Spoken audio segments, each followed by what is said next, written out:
Anyway, lads, thanks for coming. No problem at all. Two famous boys. Oh, I don't know. Like two male models here. Actually, 4. Lads, you're all the way from Care. Yeah. Introduce yourselves. My name is David Kennedy and Michael Kennedy. Like two brothers. Two brothers from Skeenerinka, a small village just outside Care. What's the age difference between you? 6 years. 6 years, yeah. No one in between. No one in between. What was going on there? Who's the mistake? Obviously, Mike was the mistake. Mike was the mistake. The bad thought. So, grew up on a farm. Grew up on a farm, milking 85 cows till the motorway split us into 3 different, I suppose, plots. Yeah. We lost the third plot, was so small. We still have 2 plots of it. And we milked till about a year and a half afterwards. Yeah. We had land rented beside us, and the farmer took it back for hay, and that rightly fucked us. There was a long time now we were walking cows across the motorway. Did they build you a bridge? No, we didn't have enough acreage. I think you needed 23 acres or 21 or 23 acres to get an overpass, not even an underpass. And we had 18. Yes. Oh, so not enough? Not enough, yeah. Not enough. So, did they have to buy land off you, the motorway? Yeah. But did they make you sell it, or do they not buy the motorway until everyone agrees? Everyone kind of has to agree, kind of. Like, sure, I remember at the start years ago, which is a long time ago now, but there was no one happy about it. Because especially for us, because our farm is fragmented. We have 2 30-acre blocks, you could say, in the straight line, and a cut through the 2 in the straight line, like, you know. So we used to always have the heifers over and they said the outer fields, and that's where our home place is. And then by the pub was the milking parlour, and we used to do all the milk at cows and everything that side, and it split us right through the two plots of the farm. Like, did you say pub? Yeah, we were. It was rare in the pub. Yeah, so we'd. So you have a farm, milking in one shed and a pub in the other. How does that work? Oh, it wasn't the best business model, was it? It was milking the cows first thing in the morning, and then going in and tidying the pub after doing the cows. Yeah, and that was the start of the day. So you grew up in a pub as well? Rare in the pub, yeah. Is the pub still going? No, last time the pub was open was my 21st. Is it just there, empty? Yes, there, yeah. On the old N8 road, yeah. Old N8 road, yeah. Used to be a shop there as well. Yeah. Fuck. Skeenerinka is when you pass a shop in a pub and you blink an eye, then it's gone. It's gone, yeah. It's that quick. A great spot if you're a Cork man going up to an All-Ireland now. Yeah, Jesus, used to be buses going into the pub. It used to be incredible. And who ran that? Your mum and dad? Yeah, mum and dad, yeah. And was that in the family for generations? Generations, yeah. Generations. So your earliest memories are in the pub and stuff? Oh yeah. We lived in the pub. I lived in the pub till 12 years of age, and then we moved up to a bungalow just up the road. My aunt actually moved to Mallow, and we bought the bungalow off her, and it was in the actual plot of land that we had over there, and yeah, we moved up there, and I was reared up till 12. It must have been hard on your mum and dad pulling the plug on that. Yeah, like, or were they sick of it? Do you know what? Like, the father-in-law was in the morning. He could go up again if he could. A lot of things happen, like, you know, in terms of the farm getting fragmented, and a lot of family challenges. Then, just in terms of 2010, then, you know, my sister, she was my oldest sister. Like, she was killed in a car accident there on the 21st of January, 2010. Yeah, and just caused a lot of challenges after that. And she would have been very heavily involved in the pub. So there would have been a year and a half between myself and Sarah. Like, Mike was the mistake. Oh, right. So you would have been very close. Yeah, very close to her. Yeah. Myself and Sarah were all around the pub, but like, I remember all the way up till 12 years of age, we used to sleep with our nana. Myself, Sarah, and we used to listen to like Johnny Barry. I don't know if you remember Johnny Barry. Of course, I remember Johnny Barry. My old lad used to listen to Johnny Barry at night. And my grandmother used to read us Ireland's Own, if you remember that. Yeah, I do. Yeah. So our nana lived with us all our life. So our grandmother was like our second mother as well. Yeah, the pub was actually our grandmother's. Like, she ran the pub before my mother and my father took it over. You couldn't never see it opening again. Oh, the motorway really killed it in terms of passing trade. And the drink driving. Yeah, see, the pub, if you know the old N8 road, it's straight as a die. And there's a Galtymore crossroads to go to Galtymore, at the Black Road they call it. And then you have the school cross, which is, you can see straight the whole way up the road. So what used to happen, the cars used to park at the crosses, and so any poor lad would come out like just like a booby trap, like. Yeah. And you know, and it just, we had a minibus at the time, and we done that for a bit as well. But still, like it still killed it, like, you know, it did. But I think you could do something if you had food, maybe. Do you know? I see there's a big resurgence of old country pubs turning into restaurants now. Yeah. Like, did you see O'Connell's in Durrow? That was closed down, a pub, and there's someone after buying it and building a big restaurant bar into it. Something like food, I think you need it for passing trade. Do you know? Because I don't think drink will do it alone, especially on the road anyway. You know, on the main road. So, what was your childhood like? Great. Did they work the shy howie? Walk the shite house. But you wouldn't have it any other way, like. Yeah. Late nights in the pub, like, we were doing the pub from fucking knee height. Yeah. You know, and I guess that's why we're good at talking.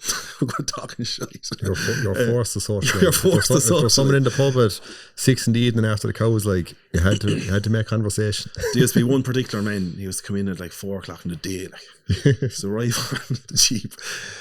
I was say his name, he's some legend of a man, right? Yeah. But he used to arrive on, come in the back door, and we'd be there stocking the sheds. I said, Jesus, coming on down now, like, you know.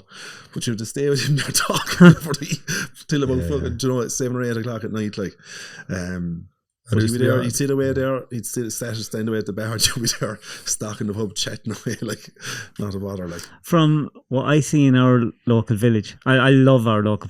We love our local pub, but I would say if our local pub closed, what would the other people do? Like, I'd say when your pub closed, there was an awful lot of people that was their social life gone. Yeah. Yeah. Oh yeah. Like you would always have the locals, like, and the lads.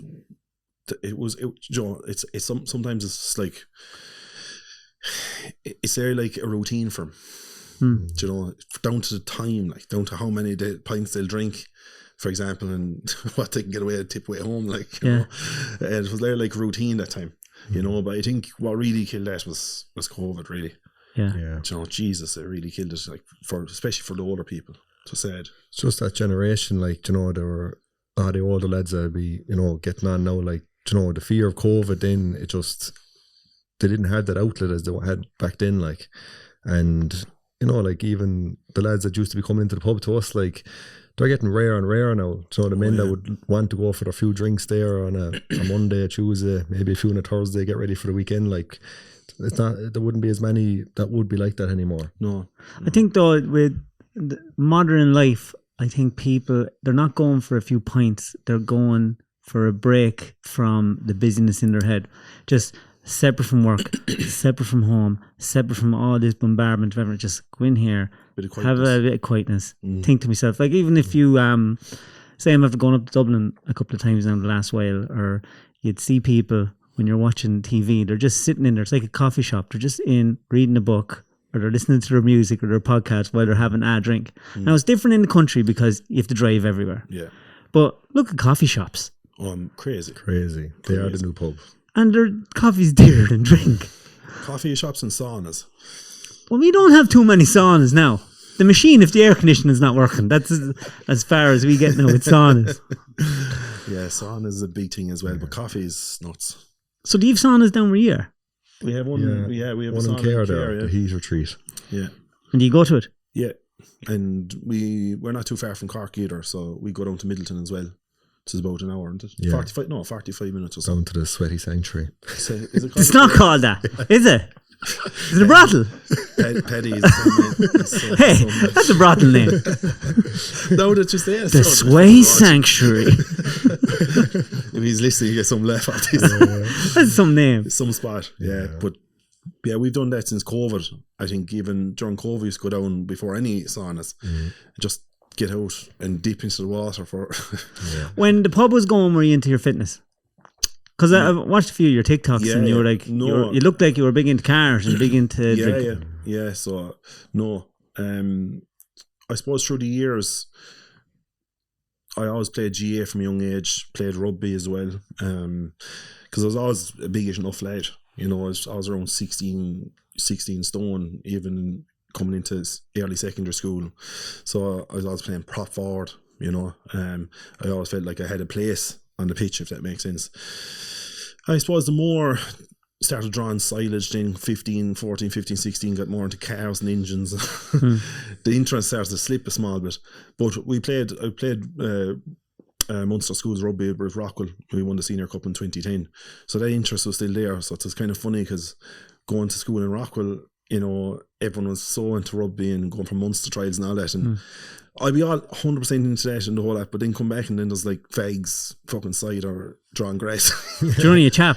Cars, like, you know, crawlers of back boxes, like, and it's like you're being pulled and dragged from every corner. So my summers used to be a disaster where some of my friends inside in school would be there training for the whole summer, getting fit, like, you know. You were having the crack. I was doing the opposite, yeah. So no, like, I always, from a sport perspective, 100%. But like the crack in the engines as well. And were you the same? Yeah, I went to Rockwell as well, and similar enough. Like, you know, I was only often thinking back to when you were on the pub. Like, you know, the normal diet in the day was probably like breakfast would have been finish milking, go into the pub, and you'd have a bottle of Sidona and a Cadbury bar. Do you know, then you'd be up for you go across the road then to the shop then and you'd get a breakfast roll. Do you know, that was the diet, like. It used to be a rib roll. Do you used to have them, used to be the microwave ones. He's the place. The whole shop used to be. You'd be starving for them though when you go in at that hour of the day. And their microwaves would be half soggy. I know that was kind of nice. Yeah. Pure fucking. Buying an auto trader as well, and maybe or buy and sell as that well. Used to be the days. Buy and sell. That used to be the days. Like. Did you ever see the TikToks where people post the little pictures of the buy and sell to depress you? Because you can vividly remember sitting down and having a shy and watching these yokes going, oh Jesus, $7,000 for a fucking twin cam. That's some fucking money. And now, you cunt. How many of them have you? You two or one of them? We've I've one, and there's a shell there, and Mike have one as well. Yeah. How'd you get into cars? Oh, from a young age. I got into cars from them boys drawing silage from a young age, and the motorway was a big one too, believe it or not. When they were doing the motorway, some plenty of cash around and young lads working on the motorway. They used to be, and that was like 2008. So around that era, big Japanese cars coming in. There used to be cars coming in. And they were easy and sure too. Yeah. Cars just come into the shop across the road, right? And we'd be there stopping the pub, and there's a big window in the front of the pub, and we was looking out, and these lads just coming out at lunchtime, flat to the board in cars, like. And I'd be like, that's how I got into cars. And all them lads that were drawing silage with, the one particular lad, he actually passed away over the years, and he got me into twin cams. He picked me up from school. I used to get the bus to Ballypreen, and the motor was actually late one night, and he was passing up, and he brought me for a spin, this twin cam, and I was like, what is this, yo? There's 2 bucket seats in it. It was like a rally car. And he went fucking done a few rings and fishtailed a small bit, and sure, I was a young lad now, and that was it. That was it. I always wanted a twin cam after that. How did we miss that? We were all out with diesel yokes. Oh, Free diesel, that's why. free diesel. Too much driving. Too much mileage. Because we were tearing down to like Cahir and Waterford and Mitchelstown every morning and back home. Yeah. I know the motorway was it. Definitely looking back, like the motorway and young lads just coming in with these fancy yokes, and they're about 20 years of age, loads of money. I was only talking to a man recently enough that was working on the motorway, and he was saying how mad it was. Like, you know, crazy, a car could come in there, or they'd make a pile of money, like, and they'd wait a couple of weeks then and buy another yoke. Like, it was like that. Like, it was the same down when lads were working around Galway when they were doing the motorway. Loads of money, everyone was getting jobs and diggers and handy money, and there was lads with tractors and they were moving muck, and there's just money everywhere. Money everywhere. Even the lads there, they'd be spreading the water on the motorway. Tractor and tank, like. Imagine that was a job. A well-paid job. Great number. Fucking hell. Lads selling a bit of topsoil as well. I know. And you know, if you were to really go back, I'd say anyone that really made big money, they lost it all. Because they thought it was never going to end. Yeah, and it was just like the tap just stopped. Yeah, but I suppose that was the start of getting into cars, and always had Corollas and Toyota. Yeah. So when the pub closed and the motorway and stuff was finished, what did you do for work then? Or were you just, how did you expand the farm or make the farm pay? Or? So at that time, we lost air in 2010, and everything was up in the air, as you could only imagine. And my father used to work actually over in Saudi Arabia. Doing? we used to be a farm manager over there in Saudi Arabia. Saudi Arabia, and big dairy farms for about 10 years. Like, Should have got your father down. yeah, oh geez, I need to know a bit more about if you've got that. the father don't be here till fucking 2 o'clock in the morning. So he had a good bit of experience in it, and around that time, when everything, about a year later, I suppose, roughly around a year later, was it? He got an offer of a big job over there in actually Abu Dhabi at the time, and I remember we all sitting down and having a bit of a meeting about it, and you know, as you could only imagine, we're all going through it. This was after your sister passed. This is after Sarah passing, and we all supported him, and it was probably the best thing ever, because for him it broke, I suppose it broke the environment, and he could really focus on one thing, right? And for us as well, through the years, looking back, we used to go out there for Halloween. We used to go out there for summer. Like me and Mike done 4 or 5 summers there, 16 weeks working on the farm over there, and driving machinery. And that's where we lost all the weight, really, wasn't it? Pretty much, yeah. Yeah, lost all the weight over there. 46 degrees. So your father, how did he? Like, what's a farm out in Saudi Arabia? Is it like inside, outside? All TMR based indoor system. Yeah. Big numbers. So if it's all an indoor system, is it just a logistics thing? How much food you need, how you get it to them, how you get the waste out? The amount of feed, the type of feed, the protein, all TMR based, so it's all mixed ration, so they're mixing it, different feeds to keep the protein high, and you know, the cows are in all the time. So real science based. Yeah, different, all figures, like different type of system to grass based system. I look, they do it in the north. Yeah, there is some places that they do it, like, you know, UK they do it. Yeah. To be all high output, but the challenge in Saudi Arabia over the years is water. So like before, when the father was there, when he first went out there, like they were actually growing the crops on the farm, and they had serious irrigation systems, and they just had to basically call off the crop growing out there because they were after drilling the water so deep. So now a lot of the feed will be purchased in from different countries, Argentina, like South America, USA, parts of Europe, all alfalfa, maize, all the different mixtures to be shipped in. So it's an intensive system, like, but they make it work. So are you saying when you went out there you were like fat as shites? Yeah, I suppose, look, unhealthy fuckers. You get off the plane, you go, oh, jeez, I'm too fat for this heat. It used to be. It can't be that simple, lads. We used to be nearly looking forward to going out to all the restaurants, like all the takeaways. Like, it was actually scandalous because I suppose, look, you know, going through grief, going through losing Sarah, like Lord Mercy, my mother, she's a great cook. Like, there's a reason. There was by no mistake we were overweight. Like, yeah, you know what I mean? Like, that's just mothers will do that. That's just being truthful. Like, she was an incredible cook. Like, and we worked hard, for, you know, in the pub and in the farm, but we ate well as well. You know, and I suppose food is a very special place for us. And for most, look, I suppose agricultural country households, you know, everything happens around the dinner table. You know, the fighting, the laughing, the joking, the codding, you know, everything happens. So food unknown to herself is very special. We don't even realise it sometimes. And going through grief, I turned to food an awful lot. So I went from in that space in 2010 to even 2 years, was it? Yeah. I suppose 2 years. I went from 16 stone to 22.5 stone.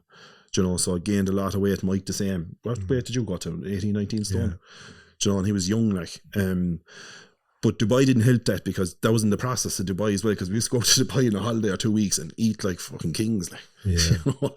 I'll never forget, there was this ride over, we should have brought it up or show it to you afterwards. There's a place called Ferrari World over there. It's like an amusement park, and they have the fastest roller coaster in the world there. Yeah. Except for Mike went down, now we're swelled now, like swelled. Right. We were two swelled. fat gingers. Sunburnt as well. Yeah. And we got a photo, you know, you get the photo of the machine there, whatever, and we had it there in a frame, and we done it there like fucking last year. Last year, and the difference crazy.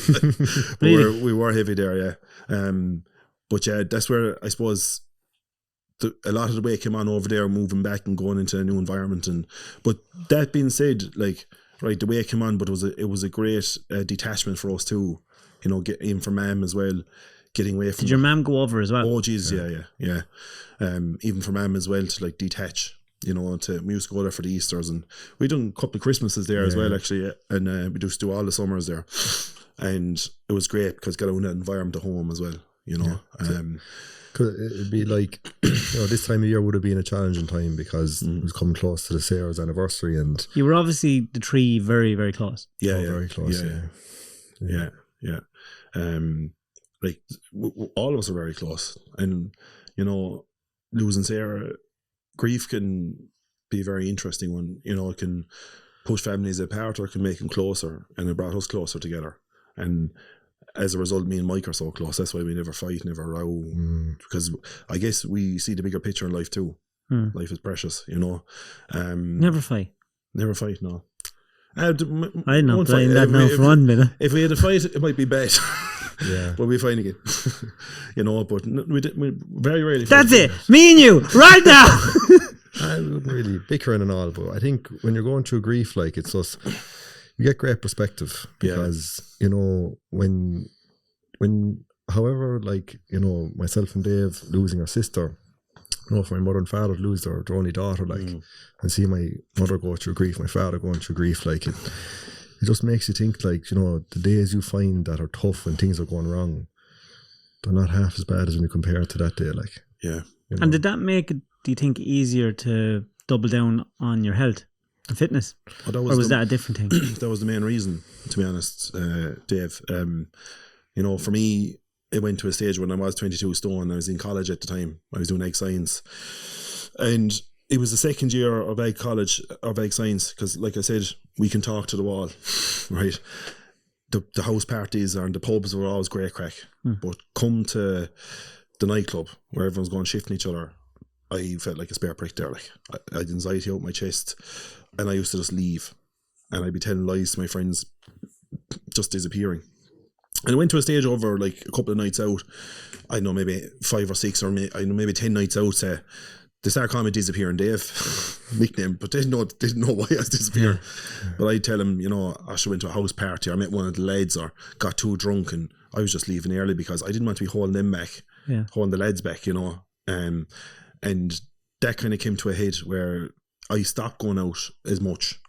And after that, then Halloween was probably the aha moment. That was the aha moment, really, where Halloween was always a night where you get thrown a fucking monk costume or a fucking set of overalls, and everyone be painted up, and there'd be no shifting or anything going on because you're all looking fucking septic, right?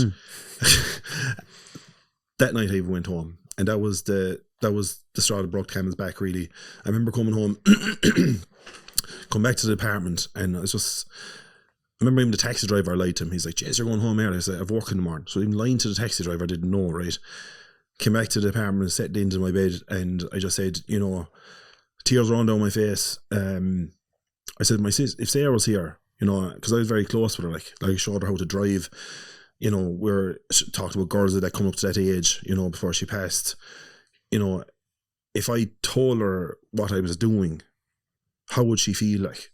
And I know she'd be extremely upset with me.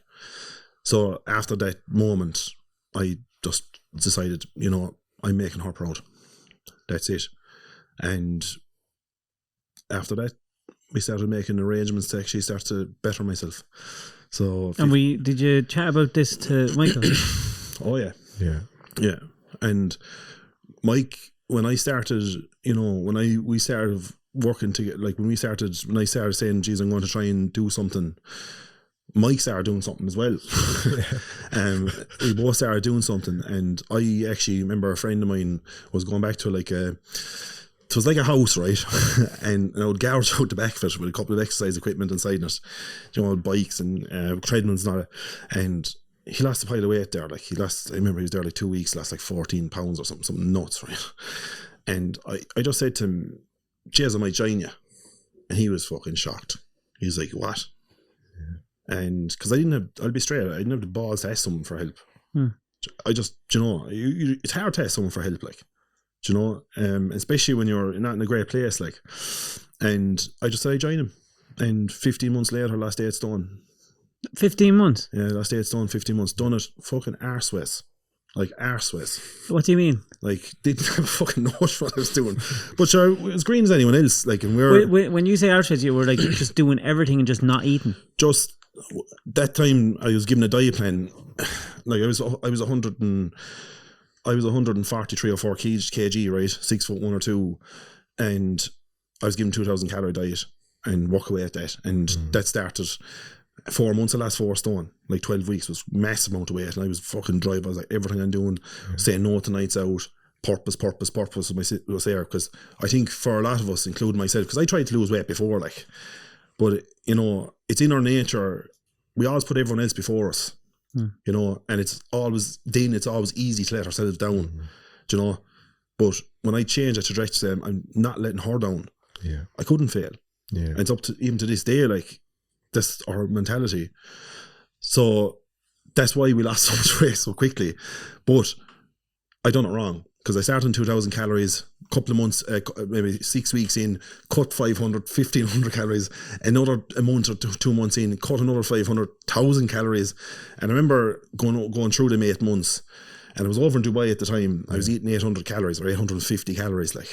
So it is, but you're counting your calories, and if you know what calories you're counting. Oh no, I wasn't counting my calories. I was just kind of making kind of a guesstimate. Like, I can tell you exactly what I was eating over in Dubai. I was eating 2 eggs in the morning, a slice of brown bread, pineapple chunks we used to get on the way to the farm, 1 big chicken breast, and a heap of veg. That was it. yeah. I'd say that was even less than 800 calories. This is not nutritional advice. This is not nutritional advice. Do not. Well, I'd say though, for you, you're losing weight and you're seeing the results, you're thinking this is great. Great. Like, but I was like a briar. Yeah. Jesus, I was like a briar. Like thick as a shy. Oh, like fucking. Like, Hangry. Like a fell in the corner and fucking ready to fucking just pounce on someone. It wasn't even that though. It's like we'd follow this really restrictive diet, and you'd follow it for 4 or 5 weeks. And then next thing the boys are over and then the cars are over, and you might go in, they'd have their chipper, we'd have a chipper, but they wouldn't realise after that you might give the next day eating total crap. Absolutely. Binge eating. Eat it. Oh yeah. Why? Because it's a terrible relationship with food. Built a very you'd restrict yourself for 4 or 5 weeks, and you might have an occasion then, or someone might come over, you might go out get food, and whereas someone might just have the takeaway and leave it at that, like. We'd go to town, like, we just eat and eat. Who does that sound like? And then you'd be just so frustrated and angry then with yourself, because you could give 2 days eating arseways, like. Yeah, it was the all or nothing mindset. You know, it was literally you're fucking doing it or you're not. You're 100 miles an hour. You're in reverse, like. Yeah, that's kind of one, and that was it really, and. That kind of created, and we didn't know any of this at the time, obviously. Like, you know, we thought we were doing things good and right, you have a bad day, but the purpose, like, get back on it, where a lot of people wouldn't be able to get back on it. So this is where a lot of people fail, is a lot of people have done what we've just said. Loads of people have done what we've just said, but they haven't enough in them to fucking get back at it, like, you know. But we were like, we can't let her down, like. Yeah. Do you know, and to be honest with you, I'd done that for 3 years, this back and forth, like, and in between that. And would you be gaining weight, losing weight? Yeah, like you could eat bad for a day and fucking put up like fucking 3-4 kilos, like. Yeah. It's all water weight, like, but Jesus, you jump when you haven't a clue, you up in the scales, like, oh, you'd be like beating yourself up, like, what the do you know? So it's just how it's all about how you're viewing yourself, because you nearly put your whole value and self-worth in a number on the scales. Yeah, like. yeah. And it's not helpful at times, like. It's really not healthy, like.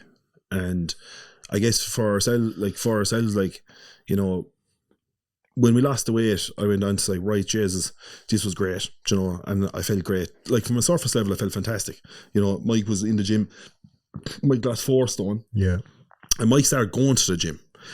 And I never had the confidence to go to the gym when I was losing the weight. I used to do spinning. I was like a fucking cardio bunny. And I'd say the only reason I started going to the gym was I was coming up to that time and you'd want to be making the senior cup team in Rockwell. But I was after losing a pile of weight. And I was playing prop all my years in Rockwell. So you needed a pop way. I was after playing prop right up to. And you were losing weight. And then I lost heap of weight. And then I'd come back and I was like, you play flanker then? Oh, you know, and I was there. I can't win here. I actually just made the decision that I didn't want to be heavy. Like, I really did love playing rugby, but I didn't want to be heavy. I didn't want to be overweight because I could see see the negative effect it was having on us, like. And, you know, that's when I got into the gym. I said to myself, I need to try put on weight. And back then it was obviously to try some way play front row again, but I was way too light to play front row. So when you're going through all this, watching what you're eating and doing this, did you lose friends or have to change your friend network, or do you still go out? Like, what do you have to change everything? Interesting one. You know, coming from drinking a good bit, right, to say not drinking an awful lot, you really find out who your real friends are. You have your drinking buddies and you have your real friends, and to this day we still have our real friends, and the drinking buddies always they fell away, do you know. So did we lose people along the way? Yeah, we did. But the real people stayed, if that makes sense. What did your mum and dad think? We're mad, fucking nuts. Oh, Yeah, nuts. Like, Parents don't understand that. do not understand it. Like, Get into you look lovely. there was many Sundays the mother was disgusted we didn't eat her apple tart. Like, yeah. And you know what? Like, it's funny, like, because as my mother was a feeder, like, so it's not worse than not the end. Like, So you don't eat apple tart at all, so? no, not back then. Like, back then when you were, back then we didn't know different. Like, you can't be eating that. No, so you'd be like, no. tomato 'Cause sauce was even questionable. Yeah, this is where I was gone to. Like, but like, to be honest, we didn't know it any different. You know, we thought that was the way to do it. But it came to a stage where, like, when I lost 8 stone, I done it so wrong. I lost, like, any bit of muscle I had from the farm and playing rugby and all. Fucking lost it, like, do you know? Because I was always, like, solid, like, you know, fucking hard working farmer strength, you could say. You know, that was even gone, wasn't it? Yeah. And Hard man, soft lover. exactly. Like, when I lost all the weight so aggressively and done loads of cardio and never done any weights, I had a lot of loose skin. And it kind of came to a head, and this is kind of where the gym really kind of came to. The gym kind of went back. I kind of went back to the gym because it was either, remember I thought we had a decision at the time, was like, right, do I either cut this skin off? Because like I was 21 or 22 years of age, and I said to Mike, I was like, I'm still not confident in my body. Like, I'd rather be 22 stone than looking, I still not happy, like, which is sad when you think about it. So don't get me wrong, like, losing 8 stone was fantastic, but like, coming from a triple XL t-shirt to a medium, great. From a 40-inch waist pants to a 32, fantastic. But still, I couldn't take my t-shirt off or feel good about myself, which was like frustrating. I don't think a lot of people talk about that, and I didn't understand it really, but I could talk to Mike about it, and it was like, right, get the operation so and cut your skin, like.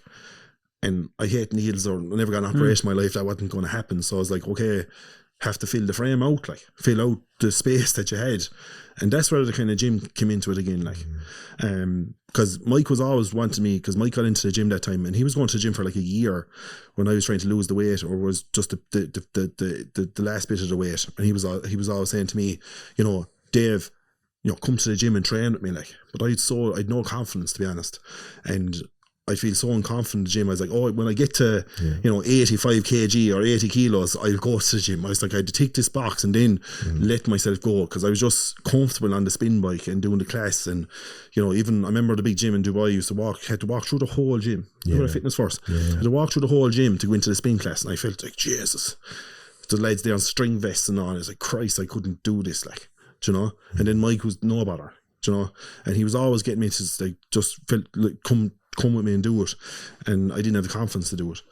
So looking back, do you think you had and because of the grief and stuff, an unhealthy obsession with how you looked, or was it how you felt? Oh, definitely. Like, with the grief, it's interesting one. Like, did you just focus your energy on that rather than the grief? I think it was like making her proud. So you could say, yeah, you know, it was like, at the time, 100%, because we had no, like, mental work done. No. You know, that was the mask. The mask at the start was food, and that was the result of 6 stone, and Mike in 4 or 5 stone.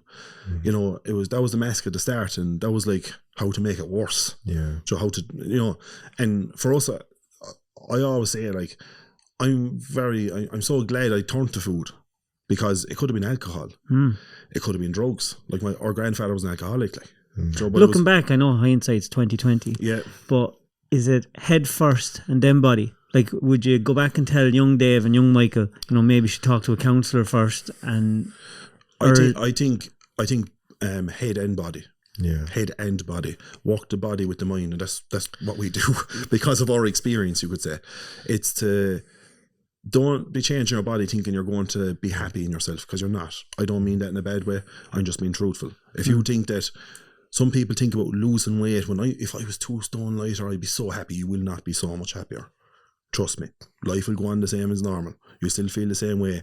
And if you don't actually work in them habits that put you there in the first place, you're going to go back there, unfortunately. Yeah. Why? Because you haven't done the work in the mind. And do you want to say something? And as well as that, like, even for the gym, like, it's not just all about aesthetics and how you look. Like, looking back at it now, at the start, it was like, yeah, I'm losing weight, I want to get weight down and I want to be strong for a rugby team or whatever like that. But when you think about it now, looking back on it, I don't even train for the aesthetic reasons anymore. I train for creating 45 minutes an hour where I'm outside at home, I'm away doing something by myself, listen to music or podcast, do my exercise, and I come out energized, refreshed. And that's where, like, when you're working on the body, the mind is going to follow with it. The mind's going to follow because you're actually creating that space for yourself and you're actually working yourself. And like, when you combine that then with working on different aspects of mindset, whether it's journaling, meditation, other aspects of it, and building that self-love with yourself, you're going to be looking at yourself through a much more positive light. And that's the thing. A lot of people, like, they might just, focus on the talking, but they might not be feeling good about themselves. And that's where the exercise can really help us raise that frequency that bit more as well. Confidence is a very interesting one. From the years that we've done this, you might have someone that needs to lose 10 stone, and you might have someone that needs to lose half a stone.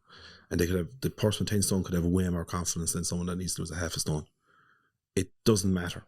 It's all down to the individual and how they view themselves, how they speak to themselves, how they internally, that's why, how they internally look at themselves.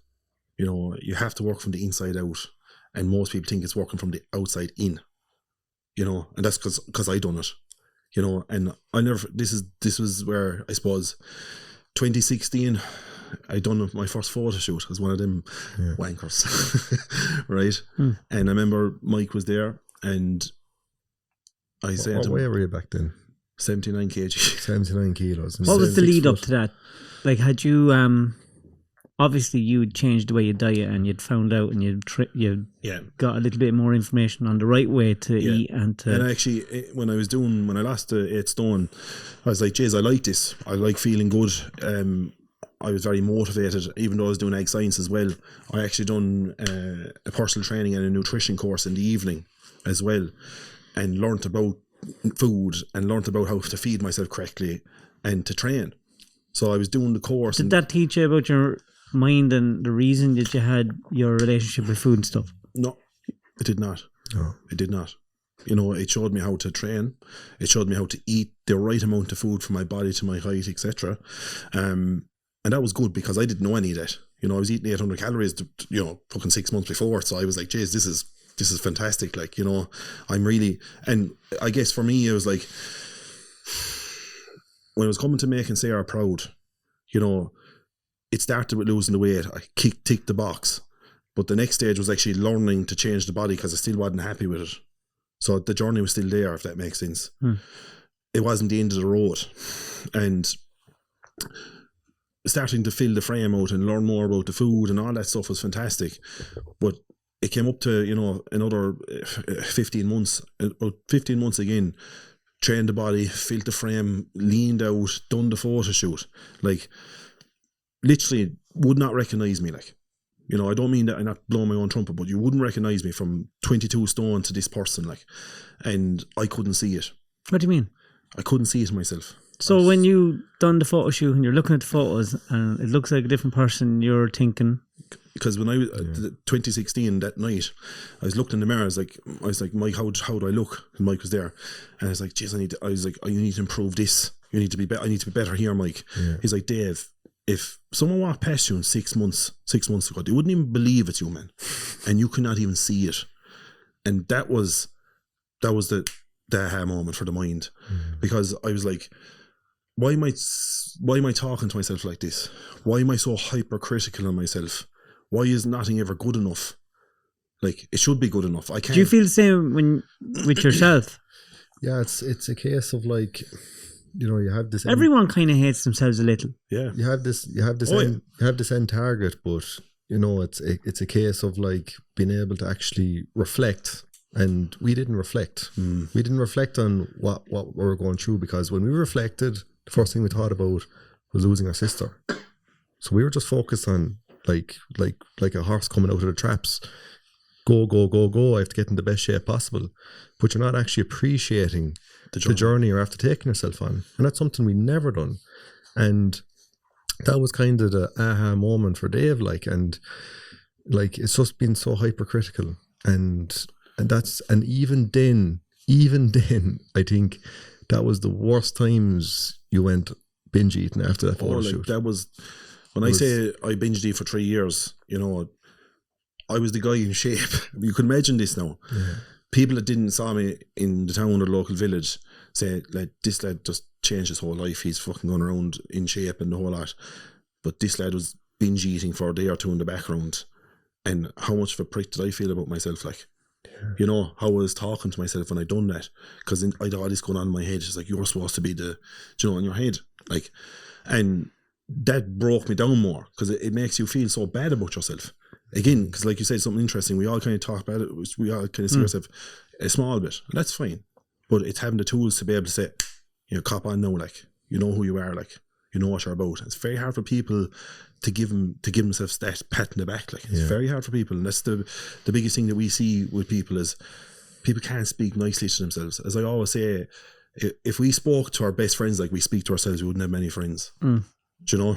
And it's so true.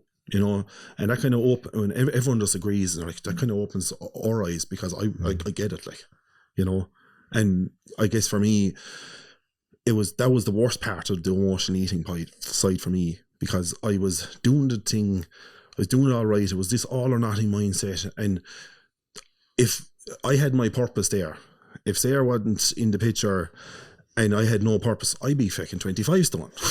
Yeah. Because I would have packed it in like most people. Going through it, when you lose the weight and you get in shape and you have all this, you feel great, and then something happens, like, and it triggers you. And then you could eat and binge eat for a day, or sometimes it was 3 days. Like, yeah.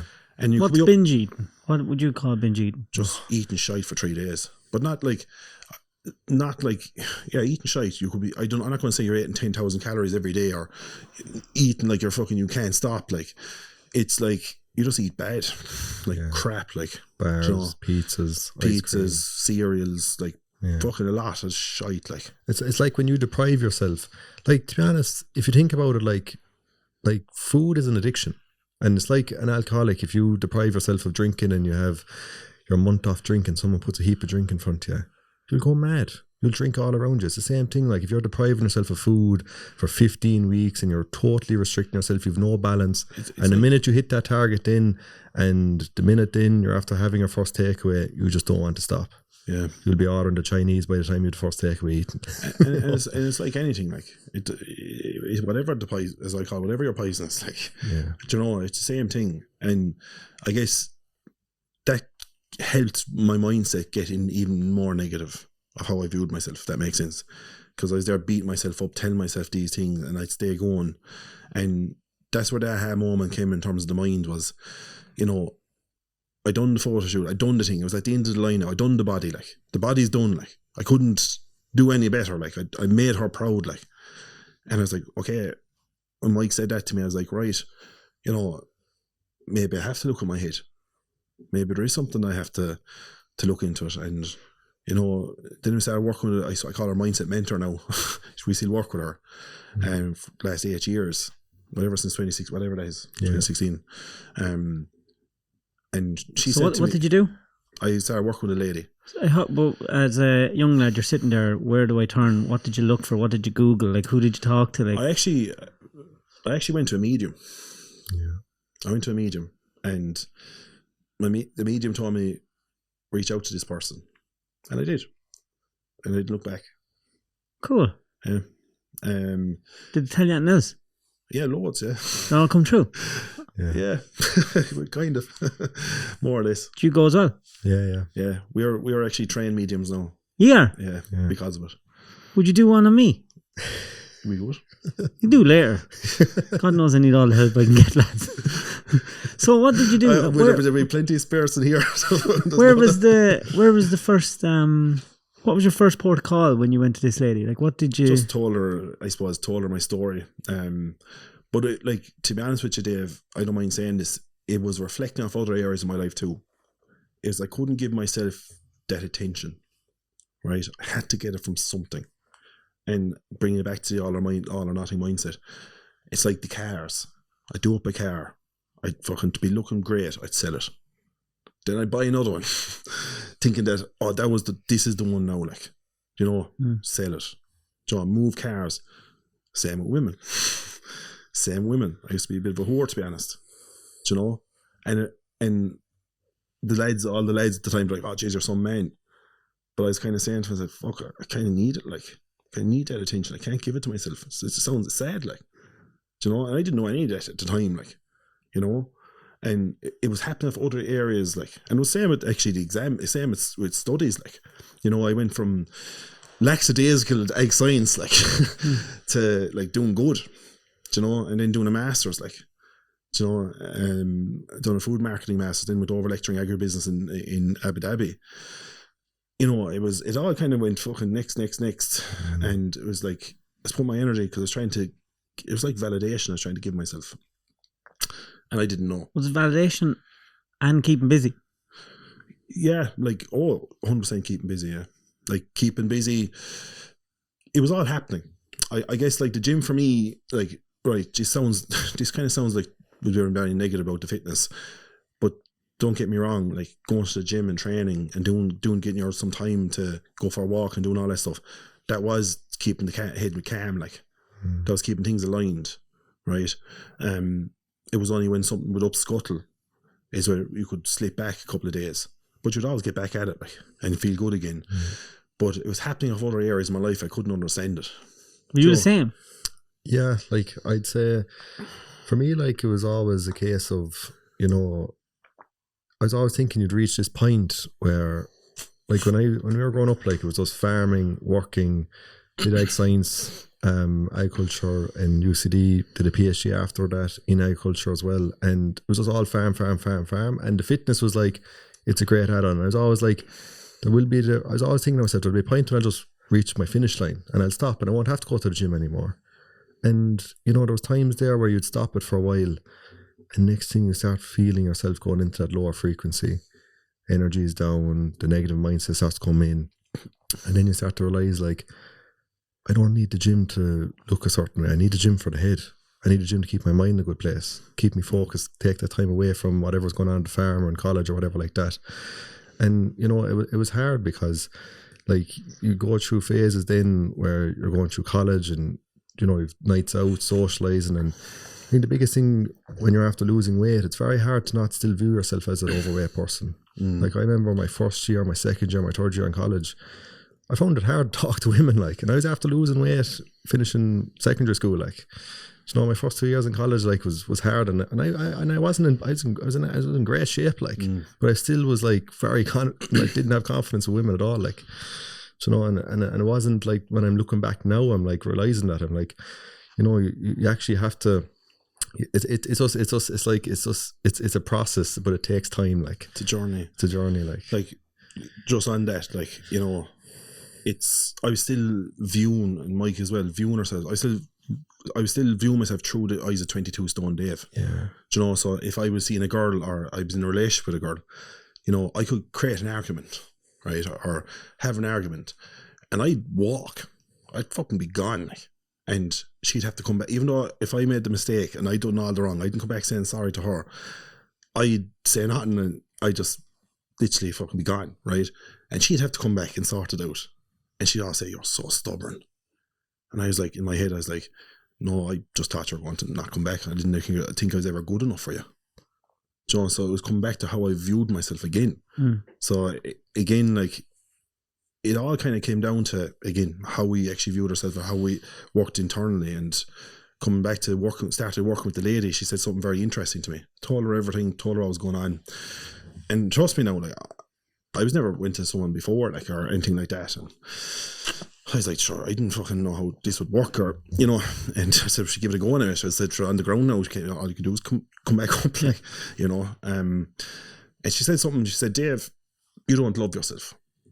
That's what she said to me. I was like, what are you on about? I said, no, after doing a master's, I've fucking great body. I've grand cars, like, doing all right. Like, you know, I've taken all these boxes. Like, I'm not doing low energy stuff. I'm not, you know, I'm doing good. Like, and she said, you know, tell me 3 things you love about yourself. Oh, I was like, couldn't answer her that quickly. And she goes, okay, tell me 3 things your friends would say about you. That was easy. 3rd person. And I kind of come away from it, and I was like, Jesus, like, maybe she's right. Maybe she's right. So I leant into it. And I was working. In what way? In, like, basically getting an understanding of, like, how I felt about myself, how I was viewing myself, getting an understanding how to become my own best friend. How do you do that? No, like, what I mean is, like, you don't go, like, how do you do that? Yeah, an interesting one. We can... Yeah, like, like, to build that positive relationship with yourself, like, it's very hard for us to look at ourselves straight away and be able to see all the positives we're doing. But like Dave said, if you can visualize your best friend and pretend your best friend is talking to you, what would they say about you? And then take that advice on board. And, like, to really build it up then, like, I think one of the massive things we've developed is being able to actually debunk the mind and journal. And a lot of people, they have a fear of journaling. Oh, I don't like that. I hate that. And I can understand, because a lot of people that don't understand journaling, they start journaling down all the negative things, and it just becomes this big page of negatives. You have to start journaling gratitude. What are the things you're grateful for? And we'll all say, oh, I'm grateful for the things, you know, I'm grateful for this chair, I'm grateful for, you know, the podcast here, the microphones, all that. We'll be able to say what we're grateful for everything else outside, but we'll never say what we're grateful for in ourselves. And that's when we have to start actually looking at, what am I grateful for in myself? Like, what's the good I'm doing? And actually being able to do that on a daily basis. And then you'll actually start to unlock, like, do you know what? Things aren't as bad as they seem, like. Do you know, because it's very easy to look at ourselves through a low light, and especially if you're in a low frequency and, you know, you look back into the past and the first thing you're looking at is all your shortcomings, all the different moments you had, embarrassment, all them things, and all the sadness you've experienced too. You'll just be always looking at the negatives, but you'll probably overlook a lot of the positives as well. Because frequency is what you frequently see. If you're in a low place, of course it's doom and gloom. The weather's bad. Everything's bad because you're in low frequency. So you have to break that habit and raise your frequency. You know, and what she really helped us, and what we do as well, is we have to become our own best friend. And you said, how do you do that? You create an imaginary best friend. You call him someone that, a name you don't know. At the time, I didn't know anyone called Jeff. So Jeff is my name is Jeff. I think that's half the reason I actually picked him. And Jeff was my imaginary best friend. And anytime I question myself and doubt myself, I'd ask Jeff for advice. And what advice would my best friend give me? Not me. So it's like putting something physical onto your subconscious. Yeah. It's just you're talking to your logical mind, and you're getting logical advice, what you tell your best friend. Because very easy to tell us the worst. We can tell ourselves the worst, and we believe it. Especially if you're emotional as well. And getting an understanding of that and saying, why didn't she text me back? Oh, look, she's probably busy. Not that she's off fucking texting. She could be. But, do you know what I mean? It's small situations like that. Or what did he mean by that? Did he mean something bad about that? What would you tell your best friend? No, he more than likely didn't mean something bad about that. Do you know? It's, okay. I feel a bit better now. I feel a bit more understood. It's not, you're not making a mountain out of a molehill. Like we create in our minds overthinking. I think men are really, really bad at turning that guy into a bad guy. Oh yeah. You know, self-deprecating, constantly doing it. And Joe Rogan had the best quote: most men live a life of quiet desperation. Yeah, 100%. Because, you know, as you get older, you've so many other things going on. You know, you're working and you're trying to do this, and you have kids and you're paying bills, and nearly, I'd say 90% of married men with kids or not married, if they were to go home and say, oh, look, I need a bit of time for me and space for me, you'd nearly, women would think you're weak. Yeah. As a norm, like we're growing up in a society, that's what it feels like. Yeah. Yeah. You know, maybe not now, but a lot of lads wouldn't think that now. They're growing up and they're probably after going through their 30s just drinking. Now they've kids and everything's hitting them at a later stage. Yeah, yeah. Well, like you're talking to two fairly hard, ignorant lads from Tip. They're farmers, like that wouldn't believe in anything and wouldn't talk either. Wouldn't communicate. Like, do you know, like anytime I was ever with a girl at the time, they're like, you never talk, or you're so hard on yourself. And when they used to say I was so hard, they could see it, imagine. And I used to say, Joe, I used to say in my head, you're just unmotivated. In my head. That's the way my head was. That's very difficult because it's weird, because if you're not motivated as a man, you won't be successful. 100%. So you're constantly having the battle with, I have to do this, but I have to be that. Nearly to be a personal trainer like yourself, it's like you personally have to know the mind, figure the mind, and then see what way the body reacts to whatever way that mind is. Yeah. But even just to build on what you're saying there, they have like there was many years there I couldn't speak about my sister. We didn't speak about our sister at all. Even to each other. Couldn't even say her name. We used to pray together. My mother would say the rosaries, go down to the grave together, but we wouldn't keep her memory alive, because the traditional way is you go out, you put on the tough face, and you get through a day's work, and you work through it. You don't speak about it. That's the traditional way, and this is what's ingrained into us from a young age, and that's for many years. Didn't speak about her, and that grief, you're still carrying it around. Like, you never, like, grief doesn't. You just have to learn to live with grief. You know, and you never get over it. You just learn. You get to understand how to live with it. And it's the talking about it, and like probably going to that medium that time, knowing that they're still with us, doing the mindset work then, and actually talking with someone about what's going on, what you went through, and being able to talk about our memory. And that's when the switch changes. Like, it's not just putting our memory to the side.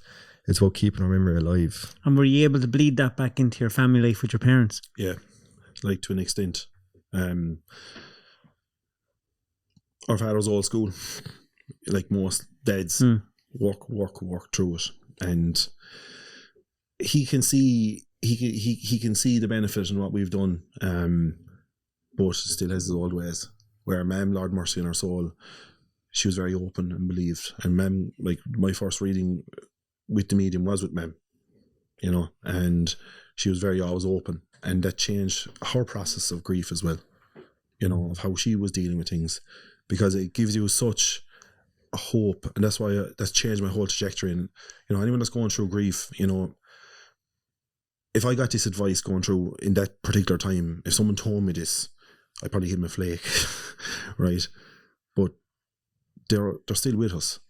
So if you're acting the bollocks, drinking, eating, putting yourself into the ground because you're feeling sorry for yourself, and I mean that in the nicest way possible, you know, just remember they're looking over. They're still here. And that they're aware of what you're doing. So change the trajectory of it and do good for them. Do good for them. Because I wish I got that advice back that time, because I would have saved myself putting on 6 stone, put myself literally into a hole, same as Mike, to get an understanding of it, you know, because they're still with us. And that's very, very important for people to take on board, because, you know, for years till 2016, 6 years to be exact, we never believed in that. You know, we didn't talk about it. No. We didn't speak about it. We just worked and taught the gym. Were you religious? Yeah. 100%. But I'll be straight. When she was taken, I didn't believe in anything. It's like, how could they take her? You know, me and Mike were the bold ones. Like, I was on the road with the quad up the mountains, and the guards coming in saying, keep that young lad off the road. And, you know, I was the bold one, like, do you know? And she didn't put a thing out of place. Yeah. She was an angel, like. And they took her away from us, like. And I could not understand it. I could not digest it. Do you understand it now? Yeah, I understand it now. Does it make it any easier? No, it doesn't. But I truly believe everyone has their pet. You know. What's yours? We're on it. Does it feel like you're on your pet? Well, you know, I'll be straight. You know, me and Mike done egg science. If you told me back when I was 22 stone that you're going to be a fucking personal development coach or a fitness coach coaching farmers, I would have said, what wacky tobacco you smoking? Do you know what I mean? Like, that's being truthful to you. Like, when did you decide that's what you were going to do? COVID really was the biggest turning point for us, really. It was like we love fitness so much, and they have done the personal training degree and nutrition degree. I did a nutrition degree as well, and you know, they're just sitting there. They do nothing with them. They're sitting there because we didn't have the courage to put ourselves out there. Like, you know, I remember when I started going to the gym, like, sure, you're looking at other people that are in the gym, fitness influencers, and they're all in great shape, and you can't really relate to them. But like, it wasn't until really COVID we actually decided to change. It was COVID came, we're out of work, right? We're pulling teats, we're milking cows for cash. Yeah, right. Not bad work if you can get it. Not bad work. I'm very glad we're blowing COVID. I'll tell you one thing, because we had the sheep at home, and it was grand. It was a grand mix, right? And you know, coming back from Abu Dhabi at the time, you know, a bit before lecturing agribusiness, I had the job in the Greece and they were fucking milking cows again, and you know, very free. I loved it. I was like, you know, it made me think, and I was actually going to a career guidance lady at the time, and I was telling her the story and all. It was actually a girl I was seeing at the time, her aunt. And sat down with her and said, look, I've all these connections your Mickey gives you is not even is that what this world is. But the thing, I told her everything I'd done and the bits and bobs and the eggs and degrees and all that, and she just came out of nowhere. She goes, Dave, you love helping people. Again, I was like, what does she mean by that? So we're talking about egg science and what we've done and whatnot, and that made me think. Because when I was doing the personal training course, I had to do like a bit of placement while I was doing the masters, and I'd done it during the summer in the gym, and I done a bit of personal training in the gym in Cashel, and I thought back to it and I was like, Jesus, them few months, because I went to Dubai right after it at Christmas, them few months were great, you know, because you're actually making a change for people. People are saying, Jesus, you really helped me change my life. I feel great, and that's priceless. Like, truthfully. It's priceless, and it brought me back to that, and it's like, Jesus, you know, maybe this is it to do. Let's do it. And to be honest with you, we're afraid because we didn't want to be another prick on IG fucking on a beach showing off their fucking body. Like, do you know what I mean? I said, if we're doing this, I'm saying it the way it is. I'm saying it the way it is. That's it. And people can love it or they can hate it. I don't care. And that was it. That's all we done. And you decided to do it together. And can you remember the first video you did, or the first time you put yourself out there? I started first, and I started for a year to give it a go. And I remember at the time I was area sales manager for an agricultural company at the time, and Mum and Dad at the time were like, "Jesus, keep the job, just keep the job, like, you know, just see how it goes, you know." And I was like, right. Even I think Mikey was like, keep the job at the time, and 2 months it lasted. I was gone. Started the first month. Got less interest in the job, and I remember my boss, he's a legend of a man, and I told him straight, like, he said, Dave, follow your dreams. My boss told me go on. He thought you were useless, Dave. Yeah, said, you know, this fella's useless. Oh, get him out of here. Like, it done me a favour, you know. But yeah, he said fucking go for it, and I never looked back. And I meet him at the plough match every year now. It's great. Like, I have a bit of a laugh about it, like. But I don't know if we started for a year, and I was like, Mike, let's get on board, because Mike was in the middle of the PhD at the time. So he was doing the PhD. So you learn a doctor. Yeah, he's Dr. Mick. We take the piece out of him, Dr. Mick. Dr. Mick. In the house. The blind doctor. Yeah. I'm a lord. But yeah, that's where it kind of started off, and we just said it the way it was. The only, I suppose, for myself and Mike, the only people we're ever talking to is, you know, 19 stone Mike and 22 stone Dave, just the old version of ourselves all the time, and we get like-minded people, and it's fantastic, you know. And the farming really kind of took off then, because we just looked at our client base one day. Yeah. Like they're all farming, like Truck driving, and if they weren't farming, their grandparents were farming, or their brother was farming. You know, they're all like, they're all country, like. And I was like, Mike, let's bite the bullet and just go all in farming. And it took us a year all the same. We're afraid to do it for about a year.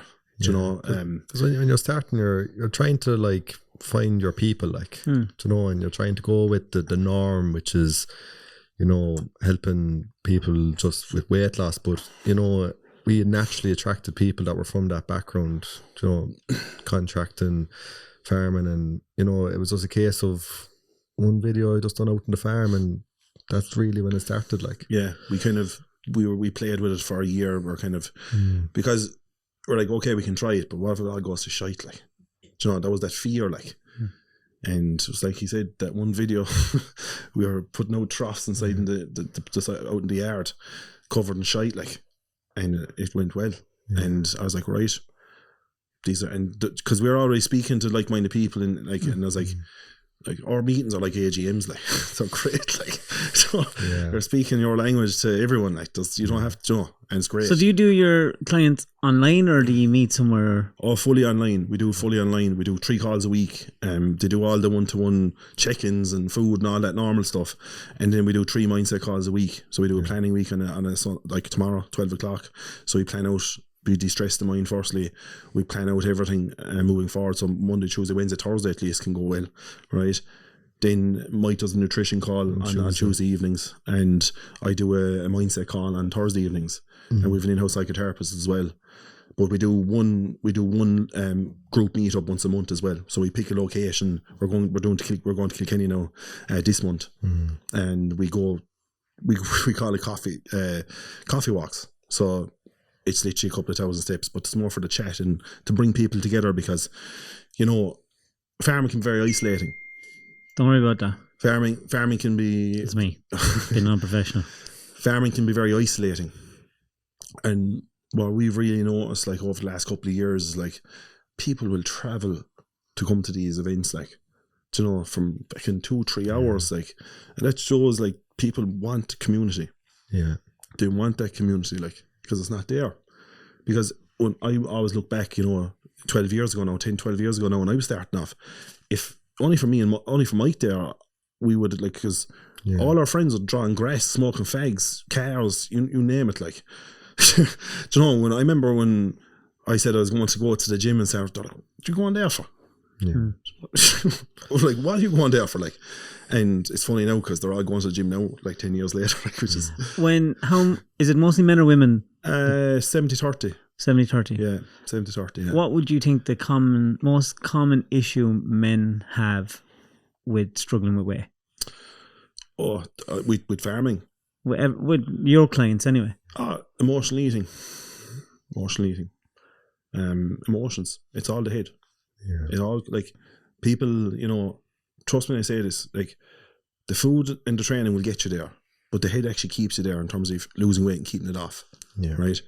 Because you can lose weight like I done, and you can be back and forth emotionally when something happens, and you won't have the willpower to try and get going again. You know, most people don't have purpose like that. You know, we always try to show them to have purpose, like their kids, important things in their life, their loved ones, and we give them purpose, and that is massive, but we have to show them how to debunk the mind as well, so we don't get to that, we don't get there, and show them how to overcome emotional eating, because that's the biggest thing. The biggest thing for me was actually learning how to overcome emotional eating. Yeah. Getting an understanding of how to actually befriend emotional eating. What does that mean? Understand it from a way of, right, I know how to, it doesn't control me anymore. Because usually emotional eating, the way it happens, right, something will happen. Or it could be a build up of a few days or a few weeks, right? And you're getting edgy. And then something will happen. You're speaking my language, keep going. Right? And it's like a bull scene, right? You have the food got, you have the shit in the shop got, it's in the mouth, you don't think about it. That short-term satisfaction, that's all you think about. Half an hour later, you're like, why the fuck did you do that? So Are you teaching people how to notice that little trigger? We're trying to show them to notice the triggers firstly, and show them how to actually keep their mind clear so we don't get there. Right, so you notice the trigger, Yeah. and then what? So when you notice the trigger, what we normally do is we show them, we again put logic back into it. Because when you're emotional, like I said, when you're emotional, you won't think about anything logical, right? There's no logic when you're emotional. You've the stuff gone, the damage is done, right? Damage is done, fine. How do you feel when you emotionally eat? Or when you overeat, how do you feel? Oh, you feel shy. Fucking shy. How do you talk to yourself? Feels nice when you're eating it though. At the time, but half an hour later, you feel fucking terrible. Crap. And how would you speak to yourself? Shy. Shite. What we show people is, and this is the biggest, this will help everyone, take out your note section of your phone or a notepad.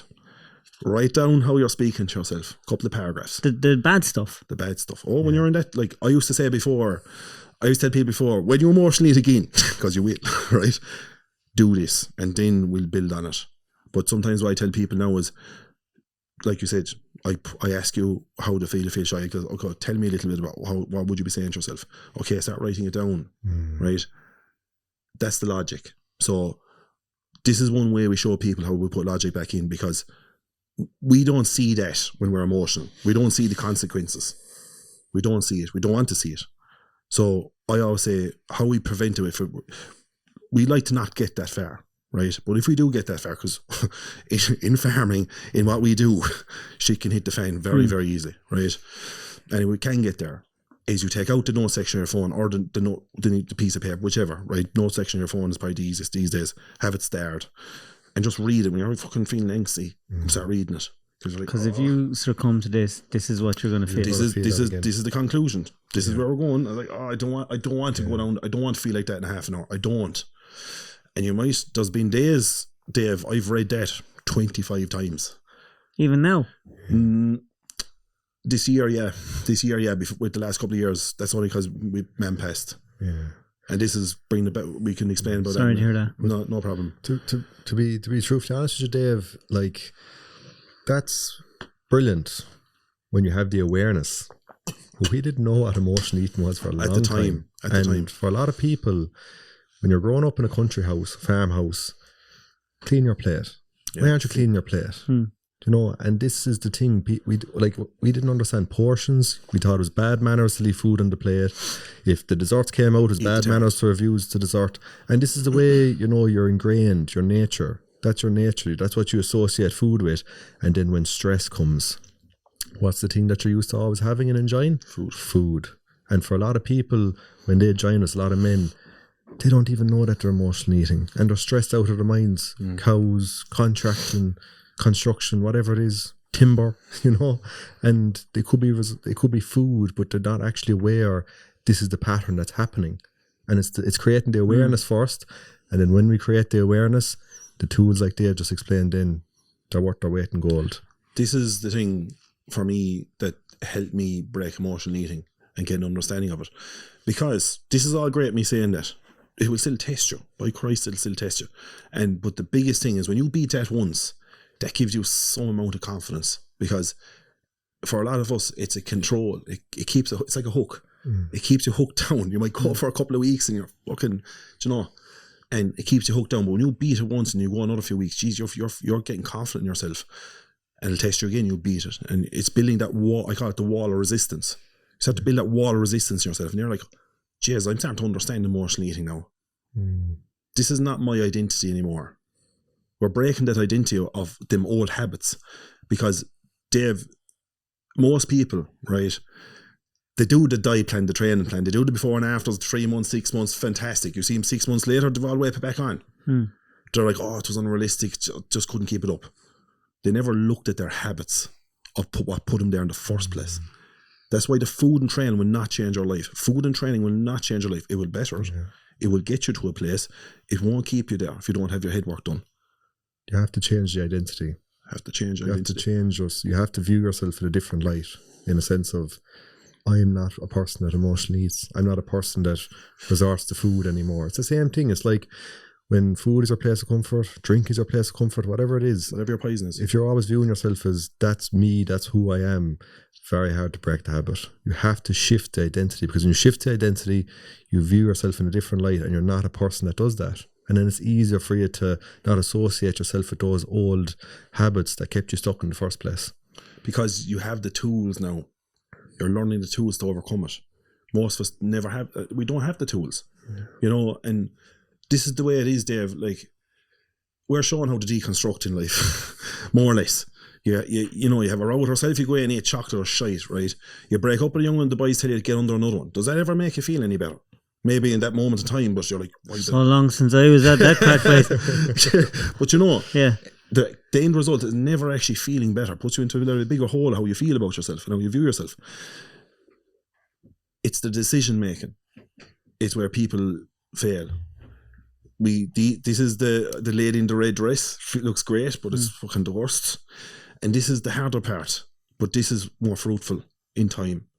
Yeah. And that's what this is the decision people have to make all the time. You know, with life, with ups and downs, with farm, with kids, with everyday stress, grief, you name it. Like this is, I suppose, what we do is we show people how to deal with life, because this is what we had to do. And we made plenty of mistakes along the way. We're 12 years at it, like, you know. So I'd say, like, after losing your sister and then doing all that self-learning, and I'd say when the loss of your mother, did that test you to go, all right, this actually works? Oh yeah, but like, this is why I was just coming back to it. I'd be telling you a lie, you know. For me, for the last couple of years, like, you know, Jesus, I'd say I haven't even thought about emotional eating or anything like that with fucking 4 or 5 years, to be honest. So it's a good fucking awareness, grand, no problem. But I'd be telling you a lie, said I haven't used them tools again. I had to use them tools again this year, you know, and that's fine. But this is unfortunately, this is the reality, like, unfortunately, you know. Because life is hard for everyone. Oh yeah, it's hard. No one's getting out without all these things happening. Like, it's going to keep baiting us back, baiting us down. This is it. It's just showing people how to have tools for themselves, so when they have to use them, they know how to use them. Because you never know when you have to use them again, and we're just the key example of it. Like, I think the biggest thing, Dave, is that there's never a destination. I always bring it back to, I always thought I'd get to this destination and everything be rosy dozy. No, it's the hardest challenges you go through: grief, breakup, stress, business struggles, whatever you're going through. You'll get the biggest lessons from them, and you'll learn them from them. And every single one of those is another learning experience. And losing our mother in December last year, like, it's like, right, this is terrible. Our worst nightmare has come to our front door, like. But now I'm like, right, it's a learning experience. I have to be stronger from this, like, and I have to put these tools into place to actually keep myself in a good place. And, you know, looking back to now, I actually realise how, like, unaware I was of the effects of grief. When my sister passed away. So I didn't understand it. Went through the motions of it for years. And now I realise, like, because I'm aware of it, I'm like, wow, like, you know, you could have a week there and you're angry. You're angry, like, if the father, Dave, did something wrong, I'd be annoyed with him, like. And that's not me. That's the grief. It's grief, yeah. And it's only now I'm realising, I was like, Mike, go away, detach yourself, let the emotions out. Let the emotions out. Don't be holding on to it and getting angry and frustrated and thinking everything is wrong around you when things aren't that bad. But, you know, it's just the grief that you're carrying around with you. It's like, sometimes it's just like a knot, and the knot is as tight ever. And you just have to have different tools there to loosen the knot and to be able to let that emotion out. Yeah. And it's, look, I think the biggest thing is, like, it's great having these tools. Does it make it any easier? Fuck no. No. It don't make it any easier. Like, not having our mother in our life, the bond in the house is gone, like, do you know? And it's trying to, you know, navigate through. You still have your bond. Oh yeah. But this'll make us closer together and Dad. And even though, you know, we have ups and downs and whatnot in the house, and you know, trying to keep the house right, and you know yourself, like, trying to put up Christmas decorations now today, like, you know, it's the first time forever, but that warmth is gone. Do you know? And I'm just being honest. Yeah. You know, the woman of the house is not there. Yeah. And we're trying to get through that. Like, Have you any kids? no. Not that I know of, thank God. Yeah. Never know. But it's anger is a horrible emotion in your head, isn't it? Yeah. Eats away at you. I noticed when my father died, you get 3 days back to work. Yeah. That's it. You know, most important man in your life's gone, but 3 days back to work. And that's when it gets hard. And then you go, most people, if you're a woman, you get a little bit more leeway. You know, you might get some annual leave and you might get all these things, but as a man, you're just there, off into the world, you're going, fuck you. And I noticed myself getting angry because all this stuff. Why do we get it so hard? We get such a hard time of it. And then you notice after a while, no, you're just angry. Yeah. You're just angry and you're hyper focusing on these little things. Just the emotions. Because you're not taught to how to grieve. You know, this is a natural process you're supposed to deal with. You have your own kids. Don't be a pussy around them. Deal with it. Yeah. That's kind of what you're supposed to do. Yeah. And then afterwards, I'm thinking maybe it was a good thing that I did do that, because what do you do? Wallow in it. Yeah. Yeah. So how do you find that happy medium? It's like you have to push on, not let it stop you, because you do have a life to live and you do have people that are counting on you. But at the same time, that's a good idea if you did have an imaginary Jeff to go, yeah, look, things aren't that bad. Exactly. But it's even great, Dave, you had that awareness that you were angry. Like, Only now. Only after. Yeah. You know, at the time look you're back, there, you can who look- the fuck is this bitch telling me I should talk to my son? Fuck you! At the time you back, don't. Yeah, at the time. Like, do you know, the biggest thing I say to most, like, it's, you still have to do to do. You know, it's as simple as that. And it never stopped us from getting up and, you know, we've been busier than ever this year. Yeah. And be more aligned than ever this year, because we have a bigger purpose now. We're making 2 ladies proud. Yeah. You know, and that's the trajectory. Like, that's the way we lean into it more than ever. But it's again, it comes down to having that small bit of awareness, saying, yeah, okay, I feel like this. It's okay to feel like this too. But I'll keep doing what I need to do. Like, Yeah. you know. Isn't it hard though to, now I'm only saying this from my point of view, I find it hard to be selfish for myself. Yeah. So say me and Mick, only how many months ago? 3-4 months ago? Yeah, 3. Spent $750 each on a gym membership, and for 2 weeks, 2-3 weeks, every morning, 5 o'clock in there, and then house comes up and building that. So I'm there thinking, what do I do? Do I not go to the kids' train? Do I not sleep? Do I not go to work? Do I not come in here? Yeah. So I go, look, I have to be last. Yeah. And then you're there, but I'm not supposed to put myself that. Logically I know all the things I should do, Yeah. but I don't do them. 100%. Like, I think you have to look at it as push and pull. There's going to be times in your life, like you're building a house now, you're extra busy, there's more time going into that, more energy going into that. You should look at this period of your life of, right, I need to pull back and do the most important stuff right now. But I can still eat well, you know, I can still eat quite good and keep my head good. Because where most people, they just stop everything. Do you know what I mean? They stop everything and they kind of wallow and say, oh, sure, I was busy and the way it came on, and, you know, it doesn't have to be like that. Oh no, hey, you're singing to the choir here. Like, I could go off and I could no, I've had a bad experience with personal trainers in the last while, right? I am hoping ye are redeeming me, right? But it was like I could do a 3-day fast, no bother. Right? I could do that, no bother. I could start going to the gym. But also last night I went home and I had 2 full hunky dory, you know, the shareable ones, and I could eat all day. Yeah. And I'd be there, oh, you fucking dickhead, why did you do that? I'd nearly been better off going on the beer. Yeah, and it's like that because you give yourself that perspective, and that doesn't make you feel any better either. Like. No. And a big thing as well is that a lot of people we work with, they don't actually realize that losing weight and keeping it off, you can do that without the gym. Like, to be honest, they have like 70% of it is your nutrition. 80, you know, I'd say. it's like Anton, you're farming at home there. If you're not keeping the cows out in fresh paddocks, and you're not driving them on through grass, and you're feeding them a good nut, like, they're not going to be juicing fuck all milk, like. Yeah. Same way when you're fueling your body. If you're not fueling your body right, and you're not understanding what you're putting into your body, it's very hard for you to lose weight no matter how much exercise you're doing. Because like, there was times when we started training, I used to be going to the gym and I'd be like, I got in 4 workouts this week. Sure, I'll have a big 2-day binge there, over the weekend. Come back, up weight, no progress made. And I'd be kicking myself after doing all this exercise because, I'd find that push and pull when things get busy for us. Like there's a week there we might get to the gym. There might be a lot on the farm. Come lambing one day if we're lucky. Yeah, and you just have to get the food right. You have to. That's why I say to most, like especially when we're dealing with farm businesses, etc. Everyone has their seasons, right? And you have to have an understanding of how it works for you. No one else. Doesn't matter what John down the road's doing or Jimmy over the hill. It's how it works for you and the family. That's it. Because the more you can get to work, you say, I know what to do this month, or I know where we're at here now when it gets kind of busy. I know, right, I might get this a few weeks here, I might get me a time, I'll do something here now. But it's always, okay, what do I control when I am up the walls? Can I do a bit of mindset work to keep the head clear?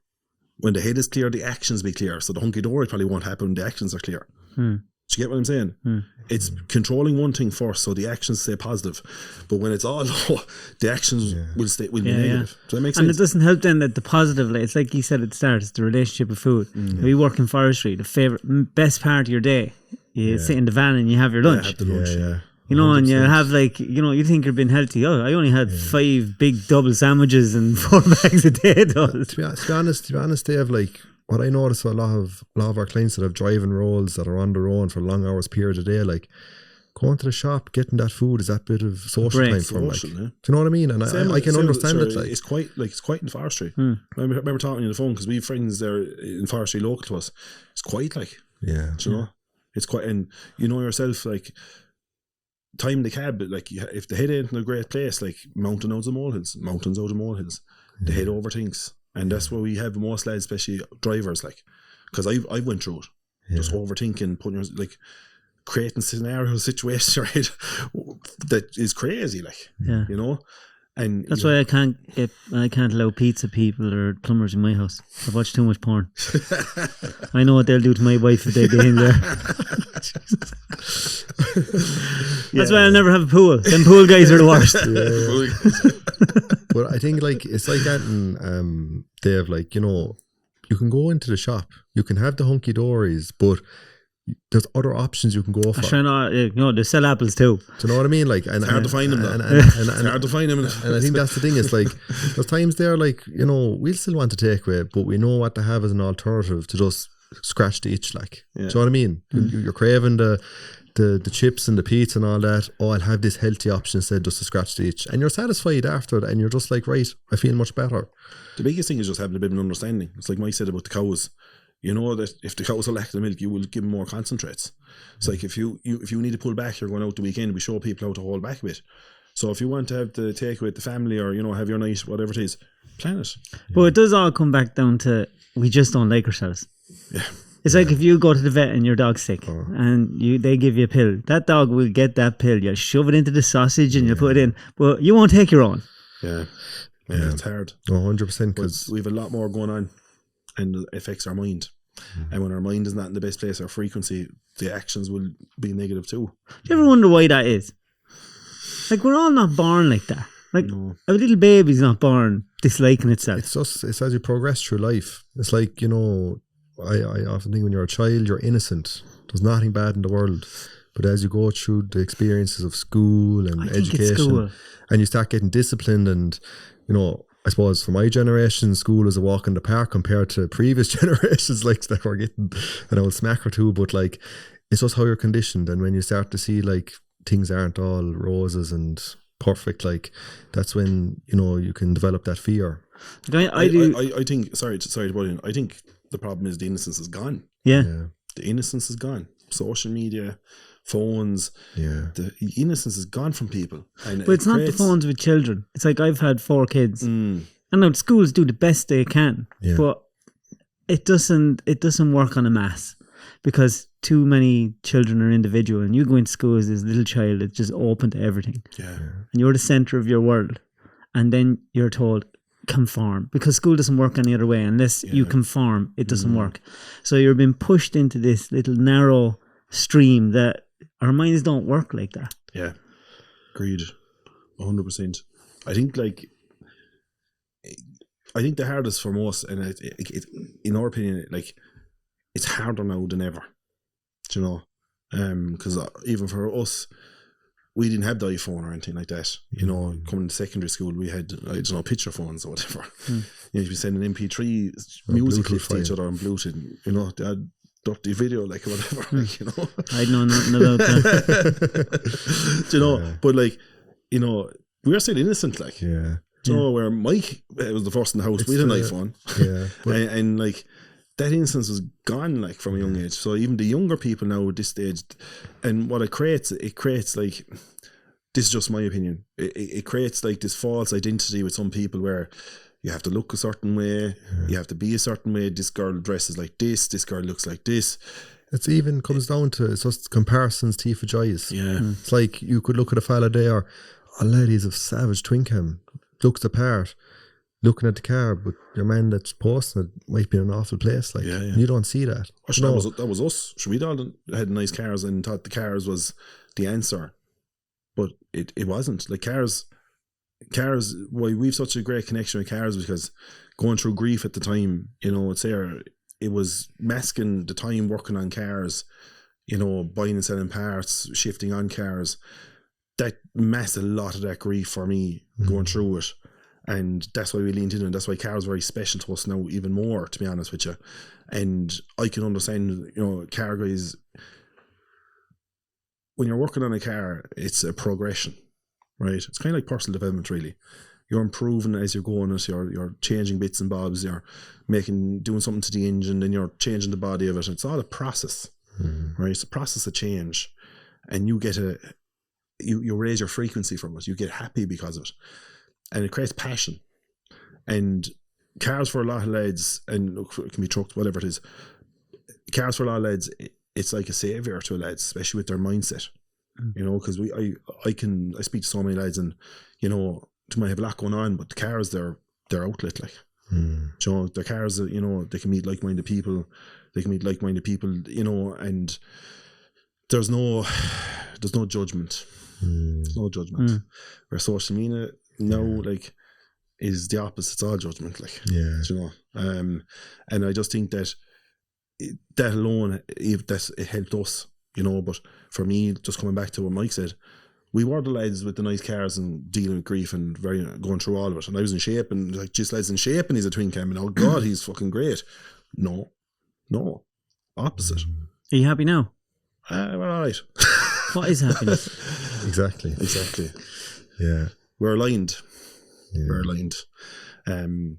Very aware, and I'd like to say that happy is an interesting one. I wouldn't say happy, because if someone says happy, I think they have fucking nuts, to be honest. I think it just comes down to perspective. That for me, anyway, I know my time here is finite, and you can spend it in fear, not challenging yourself and resisting change, or you can lean into it and just go do things and not let the fear control you. Just push beyond it. We all go through the same questions, fear, fears. Judgment, what John down the road is doing, Mary over the hill is doing. Even what would they think? Even relationships, like, not afraid to put yourself out there, afraid to go ask the girl out.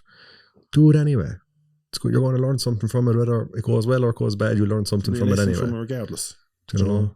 And I say, like, that's the biggest thing, is just having that bit of alignment, and like, I feel like we have truly purpose in what we're doing. When you're talking to people, do you ever get a vibe on their energy?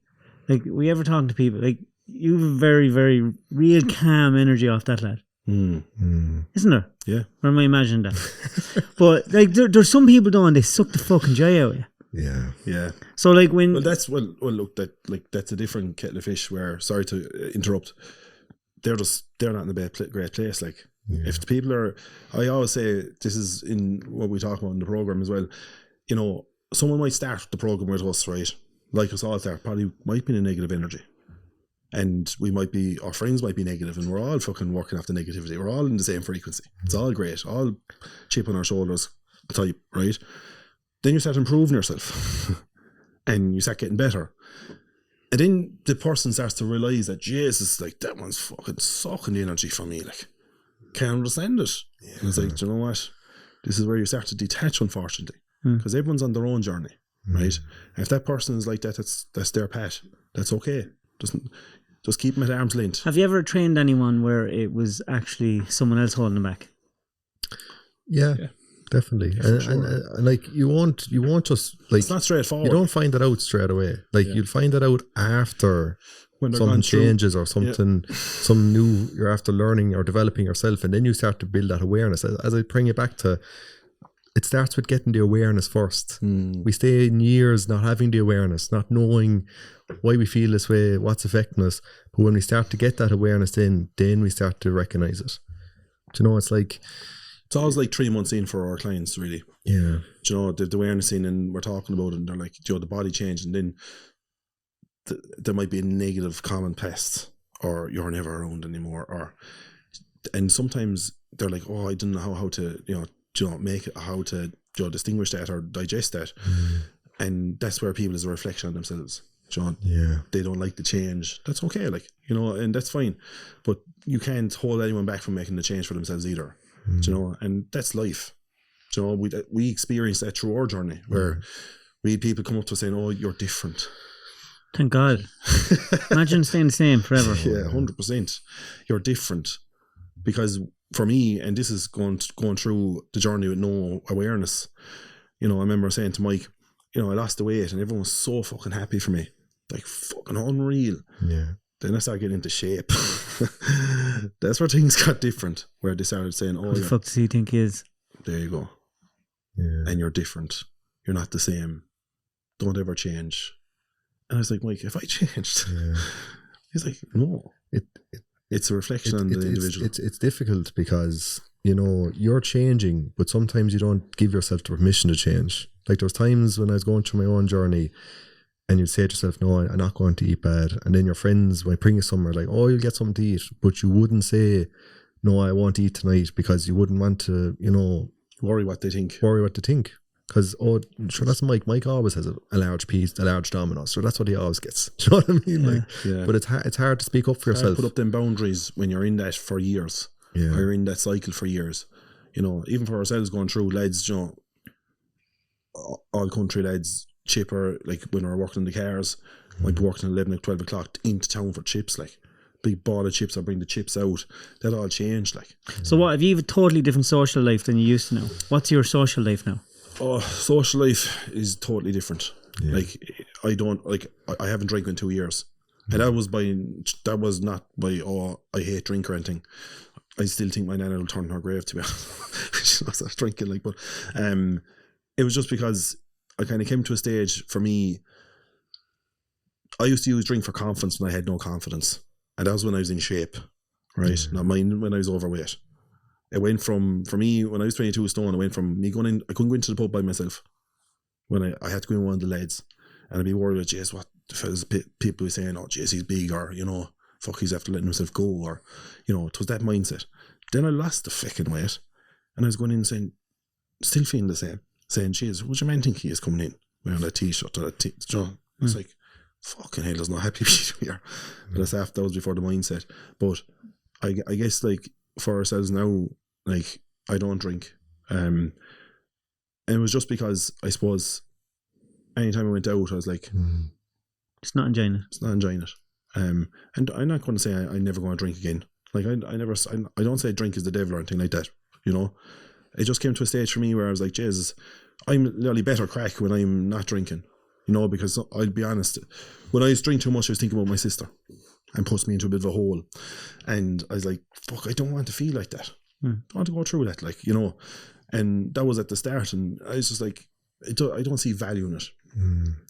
And I can be way better crack. I can enjoy myself. I feel good about myself. I feel good. I don't put myself into that hole how I feel. So, like, for us now, we have a camper. We go a lot in the camper.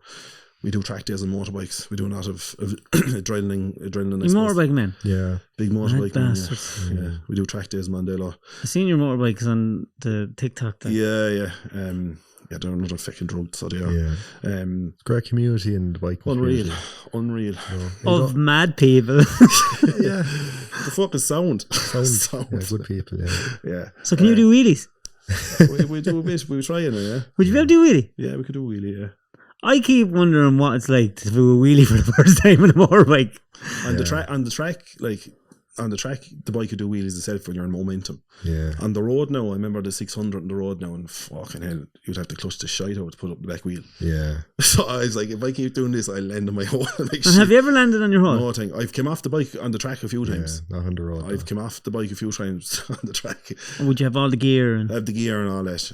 I remember the first time I came off the bike, gee, I sprained my ankle bad. I couldn't even stand on it. I was like, and then father and mother was alive at the time, trying to come up because they were against. Like, I remember when I brought a bike home, like, or the trait with the bike the whole time was, if you bring a bike home, you won't be allowed in the house anymore. That's a fairly heavy threat now. That was it. Serious. So what they do, I brought the bike home. And then got your younger brother in on it. That's worse even. I don't even have a do you have a license though? I have the license. I have the license. He started his motorbike journey on the track. Yeah. Do it on the best road. thing ever. Like, to be honest, drive on the track, you've no worries. Like, I'd pick a track day over going for a spin on the road any day. There's nothing to run out in front of you, pull out in front of you, and there's an ambulance there within 90 seconds. Yeah. It's safe, like. Does make sense. Do you know, the And road you're is actually using the bike to its full potential. Like, driving the bike on the road, you're poodling along, like. Yeah. Poodling along, and you've this big, powerful bike that'll take off underneath you. You're barely using 10% of it. Yeah, it's true. Yeah. So how fast have you went? As fast as they go, I suppose. Whatever she'll take. Whatever she'll do, like this. So what kind of bikes have you? I have a Gixxer 1000 at home. Don't know, the engine's blown it. We've an R6 track bike. Mike's a K6 600 track bike, Suzuki. You have 400. I have a 400 for the road then, nice and sensible. Yeah. And do you use the bike every day? Fuck no. No, not every day. To be honest, in the summer, you try use it, yeah. Yeah, the summer you use a bit more, but do you know what, Dave? It's time. It's hard to get time first. Like, we didn't, to be honest, we didn't do a track day at all this year. No. Just didn't get time. Making too much of this. I don't know, I was too fucking busy. We had no time. So that in cars, and we do a bit of the saunas. We like the saunas. Saunas, yeah. The sauna would be a good social outlet. I think the saunas are now like the new pub at this stage. They're getting like it. Boys, explain this to me. Saunas. Like what? So like you drive into care. You drive into care. Like for me, it's always going to the likes of. It's going down to like Middleton to the Sweaty Centre. Yeah, to Lynch Beach. And go down, jump into the sea, freeze your bollocks off for a few minutes, go into the sauna then for 20 minutes, and you come out feeling like, I can't explain it. Yeah. You feel unreal. And we have the freezer at home. We have a deep freeze at home. We have two of them. And we have one deep freeze, one for the food, obviously, one for ourselves. Where it's fucking 1 degrees and you come out with pink now. It's fucking tough going to it. It's cold. Yeah, but it's not the same feeling. I know, is it the salt in the water or the nature? I don't know what it is, Dave. It's the energy anyway. It's an unreal feeling. You feel great coming from it. But you meet people you meet so much people there chatting. Like, if you were like you said, go out on social events, I genuinely think that if people wanted, they could find their wife at a sauna. Oh yeah, no in bother. time. I guarantee it. Yeah, because you're very like-minded, similar interests, and you're not fucking langers drunk either. Do you know? I think that it's great. It's fantastic. It's a fantastic outlet, like, and it's just coming on more and more now. It's more popular than ever, and they're just jumping up everywhere. They'll be here yet. So what's your plan for the future? Immediate future? Keep doing what we're doing, create that impact. Yeah. The whole goal is to create impact and look, I suppose, put as much awareness as we can in farmers, people like ourselves, that we can relate to people like ourselves. Yeah. Because what we do, what you do, it's not straightforward. Are you enjoying doing the videos, creating the video stuff? Or is that something that you just have to do? Do you know what? I used to fucking hate it at the start. But getting the messages from people, you know, saying, Dave, I've lost a lot of weight just from your words. Do you know? Yeah. I'm like, wow. And that changed my whole outlook on the videos, because I was like, fucking these videos now, I hate them, right? But it changed my whole way of thinking about 2 years ago. And I was like, right, this is proper impact what you're doing for people. Yeah. You're actually helping people with your words. And people are not even paying you, like. It's great, like. Do you know? And even like young people coming up. Now, like, I suppose, especially in the farming industry, it's a small industry, like, so people know you, like, so you can't go anywhere without getting caught. Plus, it's great to see someone doing a video that's sitting in a tractor driving and telling you little things like, don't eat that bread, eat this bread. Or don't be eating this bar of chocolate, You know, just Well, have this for your lunch. Because the way I always used to look at it, like, you know, I didn't understand that back then. Do you know, when I was trying to lose weight or fucking starting all this stuff, I had no notion. Like, I was like, "Jeez, if I starve myself now, I'll be fine." Or go on. I spent the fucking fruit, or not the fruit diet, but the Special K diet, or the cereal diet. You spent the Special K diet. Do you remember that? No, the Special K diet. I was fucking eating Special K, fucking coming out my ears like 3 special balls of Special K a day. Yeah, I remember there was a phase where people were drinking, you know, them 3 shakes a day. Yeah, what was that? The Herbalife. Yeah, Herbalife. Yeah, I didn't. I tried the shakes. And I tried those like a fruit thing as well. Was there only fruit? Jeez, all I got was the shites off that. But I never, like, it never lasted. But it's just a thing, like, there's, like, you know, what we've been doing for the last 13 years, like, you don't need to take 13 years to get to the same place. Yeah. And that's the goal. It's like being able to get them snippets of information just to help someone keep motivated, keep them in a good place, that if they do have a bad day or they are struggling, like, it's good to know that there might be someone clicking on your video that's in a bad place and you're actually helping them, like. And then down the line, you're getting a message saying, you know, after losing weight, it's incredible. You know, and it's actually priceless. And it's a very, it's like a job. Like, I have to be very grateful for it too, because we get an insight into people's life at a very deep level, and people are very vulnerable. Like, a lot of people come to us in vulnerable places. Yeah, they're unhappy. They might be going through a lot of challenges, stress, grief, breakups, and, you know, it's just being able to give them that helping hand. And for us, like, you know, for me, like, and for Mike, like, we really appreciate people having, like, to put their hand up, because I understand how hard it was, because I couldn't do it. I couldn't do it when I started losing weight. I didn't have the balls to do it. So, because I know it's not easy, like, you know, and I really commend people for, like, say, fair play, like, and it just tells us that if we can just be ourselves and say it the way it is, like, you get like-minded people that come to you. And the beauty about it, Dave, you've grown farmers, grown men that are hard and tough, and are like, Joe, the wall is down because we let that wall down from, because of being who we are. You have a good following now between you, and there's a lot of men watching you, obviously, if you look at your demographic, and everyone's noticing the amount of young lads and men that are killing themselves at this time. What would you say to someone out there that's just having them bad thoughts? One of the most important things they need to do is change with action. You know, having them bad thoughts, doing nothing will happen. It'll make it worse. So you have to move with an action firstly. So we have to try and find ways to raise the frequency. So one way to raise the frequency, because if you tell someone, Dave, straight away that's feeling like that, or do a bit of journaling, they're not going to do it straight away. But if you say, look, go for a walk for yourself with no headphones, just by yourself. When they're feeling down. And give yourself 10 or 15 minutes of a walk and come back and let me know how you feel. It'll always be positive. Because it gets the blood running firstly, and it gets them out and it raises their frequency, how they're feeling. And it actually breaks that cycle, that pattern that they're in. So just all you're trying to do is like break them patterns each time.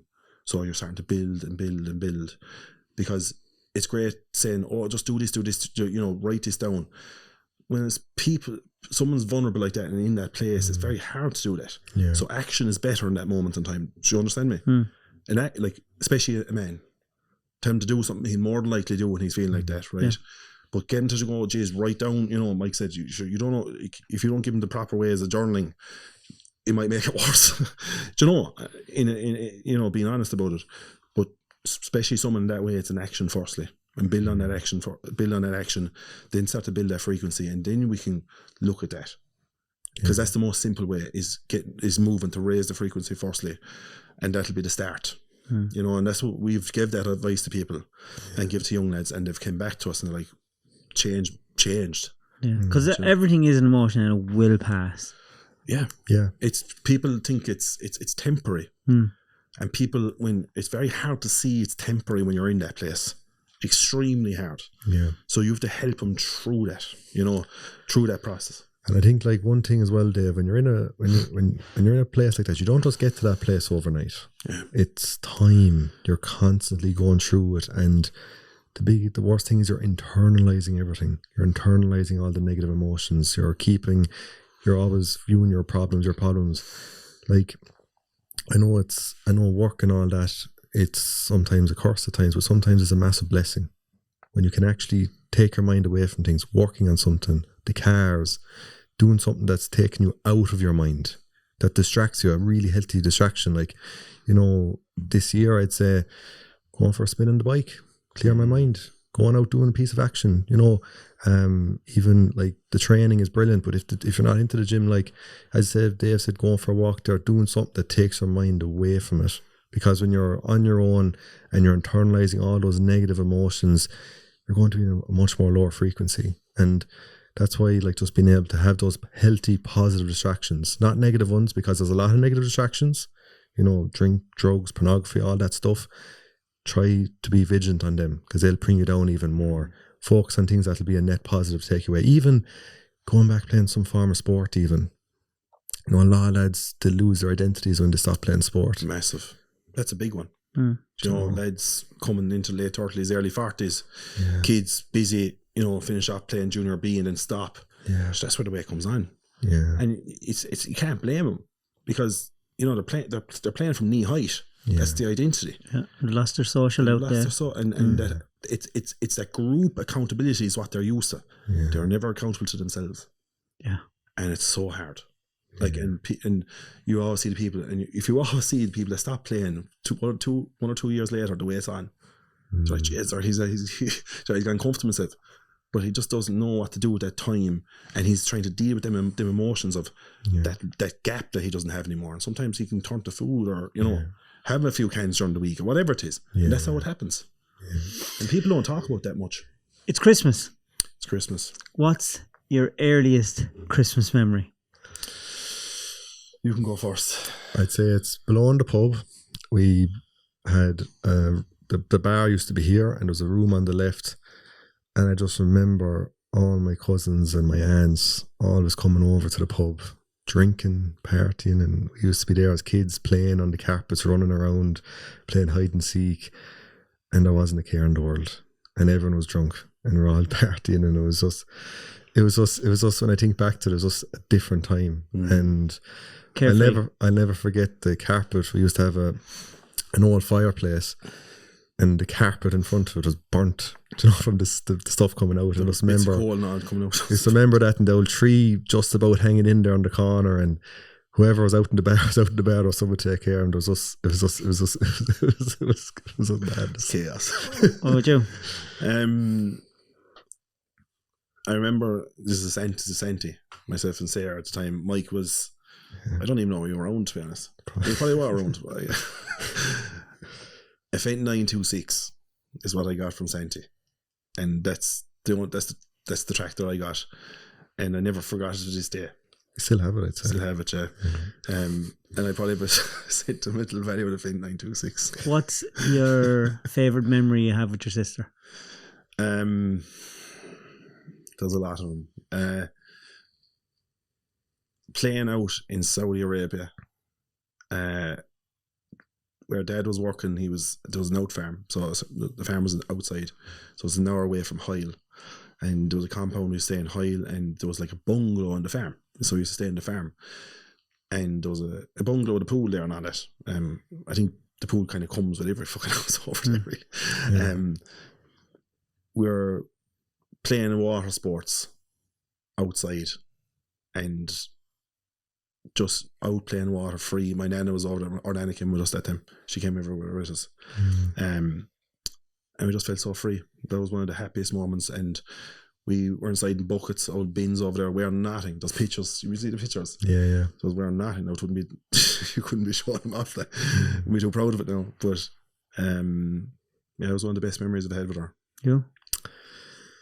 I think for me was we had a family wedding over in Italy, and a big drinking occasion, of course. I passed out. I was young at that time. I was young as well, and all of us went over there, and we were farming at the time, running the pub, and I'd say it was the first holiday we were ever on as a family outside the country. Yeah, it's true. And I don't know what age was I. I say I was. We were highly underage anyway. I was young anyway, but just the freedom we had as a family together, and aunts, the cousins. It was just like It was lovely. it was like one of those films you'd see on the TV.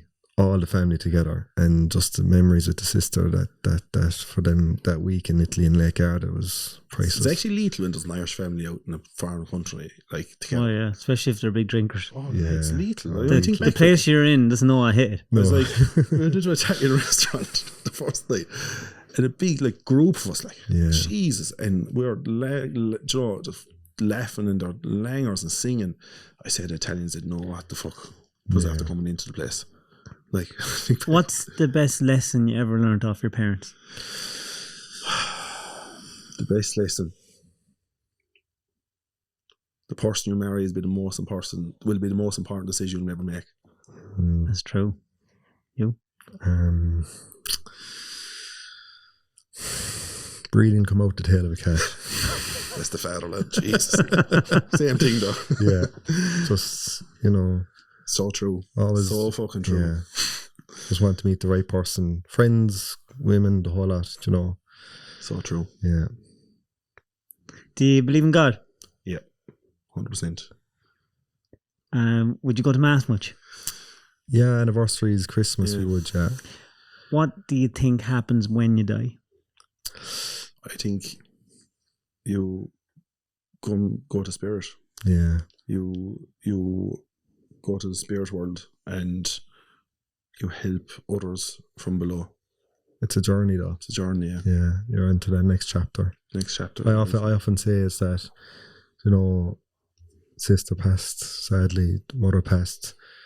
We're the people left behind. Yeah, we're the ones that are losing out. My sister, my grandmother, the three of them, my mother, they're all up there having a great time. Mm-hmm. And when you pass, like, of course, it's that transition into the spirit world, but you're into that next step in the spirit world, and they're still very much around us. But they're helping us every step of the way. yeah, We didn't get here by mistake. We didn't. What's the most spiritual experience you've ever had? Sitting in the power. That's nearly every day. every day. Yeah, You get to have a connection with your loved ones, and that keeps my spirit alive. Do you get hard to sleep? Do I find it hard to sleep? Yeah. Like, are you someone that can just go to sleep? No, I can't. I can't go to sleep just like that. No, never. You? no. I look. I think, to be honest, when you're after a hard day's work, you'll sleep no bother. Yeah, but the thing is, it'll always take me half an hour, I'd say. At least, I'd say. Yeah. To get to bed. And that's doing all the right things. Get away from the phone, all that, Yeah. carry on, That's the biggest. The phone is the killer Yeah. before bed. Just I think the biggest thing, one of the biggest lessons is that to stop going to bed in bad form. Like, if you're going to bed in bad form, you'll wake up in bad you'll form. wake up in bad form. And you need to be able to have a routine in place if you're in bad form of how to debunk the mind before bed. And being able to try go to bed in a positive state is very, very important. 100%. Yeah. What is your definition of success? You're 75 years of age. You're sitting at home. Mm-hmm. What's your definition of success in your life? Having a healthy family. Yeah. It's quite simple. Same? I think it's been challenged. Like, It's been the challenging. success for me was always take care of the mother and father. Yeah. That was it. Take care of the mother and father. They've done so much for us throughout our lives, educating us, taking care of us. When the mother passed, it really affected me this year. That whole view of success, having grandkids, she raising my kids, being taken away. 100%. But the biggest thing for me is that success is a feeling. It's a feeling. It's not a number, a look, or people's opinions. It's the feeling you have yourself. And I just have to change that feeling for me now. It's going to be challenging, but It's a journey. it's a journey. Lads, you're dead sound. We're all right. You're dead sound, lads. If I don't ask these questions, these next questions now, I'll be murdered. Right? What's your favourite tractor? Faint. Fent, do you have one? Yeah. Oh, the fucker. 612 LSA 1984. Look it up, mate. Normally, Kyle will be there. What's your favourite tractor? Yeah, Fent as well. I do like a Ford 5000 because I just grew up. I just grew up. Oh, the old 5000, Mick. I grew up. Was that one we went to the shopping? What was it? 5000 with 7.6 engines. Oh, 4.6. We had a 5000 7.6 engine. Yeah, and I don't know how I wasn't killed in it as a young lad. We used to draw bales. We had our own welder RB220. We had a bit of a contract in top for it. Well, just for ourselves, like. Yeah. Favourite car? Huh? Favourite car? It's a twin cam. Have you seen the new Toyota GR? I saw it. Yeah, it's lovely. Oh my God. It's crazy. There's an RS one. Did you see him? They're cool. Yeah. They released them today and there's a new RS one. Yeah, I think it'll give the GTR a run for its money. Really? Oh, it looks fair cool. Actually, it looks like a GTR kind of. Go away. Yeah, no, this is fair cool. It's V8. Yeah. I fucking seen it. Yeah. Unreal. Not too many V8s And coming out now. The track version is unreal as well. Unreal. Unreal. Imagine, Toyota just gone the whole other way. Now they're gone straight back into V8. I'm so happy that they're doing it. God. Back in the days with like the likes of the Starlets, the Levens, like you can get so much bits and bobs for them. It's crazy. And you can fix them yourself. Fix them yourself. Oh, I couldn't fix them myself, but We tried to fix them. yeah. We tried to fix them. You'll never get rid of that car. No. That's your baby. That's the baby. Yeah. Well, no, that's a lie because 2020 I sold I bought the car that my favourite car was a white Japton UK twin cam, and I bought it when I was 18 years of age and I had it for 10 years, and come COVID Raffle Crow got on to me to sell it and I sold it, and it was the biggest mistake of my life to this day. Like, I know you said there was a lesson from it. There was no lesson from it. It was just a mistake. I'd like to be positive and say there's fucking no lessons from it. It was just a mistake. I shouldn't have sold it. Because they're all fucking nuts now. Because I got like 22 or 3 grand for it and I thought it was London. Like, I bought it for 6.5 grand that time. Do you know, but I painted it twice over the years and it just broke my heart. I never gave an ounce of bother, but just the paint. Just fucking bubble come here. And I'll never forget it. Came into the shed after the winter, there was a fucking blister. And I said, fuck this. Paid the whole thing. Bit overkill. So, no, I didn't, no, over the years, but just tinkering at it. And I should have never sold it. Yeah. Because I just couldn't buy another for that money. Like, that's just being truthful. What question do you wish I'd asked you? Oh, that's a good question. What question do you wish you asked me? I have to get asked a lot of questions. Yeah, I think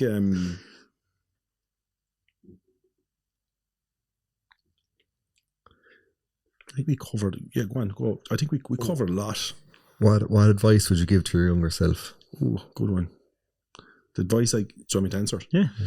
The advice I give to my younger self is give yourself a pat in the back every now and then. Build a better relationship with yourself. Become your own best friend. And you won't go too wrong in life. Yeah. Pretty much the same. We are the same. Right, lads, you head up to heaven. You meet God up at the gates. Peter lets you in. You're after doing good. What do you say to him? How are things? Yeah. That's the only question to ask. I know. What would I say to God? Thanks for giving me the lessons in life. Thanks for giving me the lessons in life, of this life. Lads, that was great. Really enjoyed that. Where can everyone get you? Give yourselves a plug there. I'll be tagging you in it anyway. Of course, so. Dave Kennedy, TLB, and Michael Kennedy, TLB. on everything. What's TLB? The lifestyle blueprint. The lifestyle blueprint. That's cool. Right, lads, thanks a million. Thanks really very appreciate much. it. Much appreciated. Sound.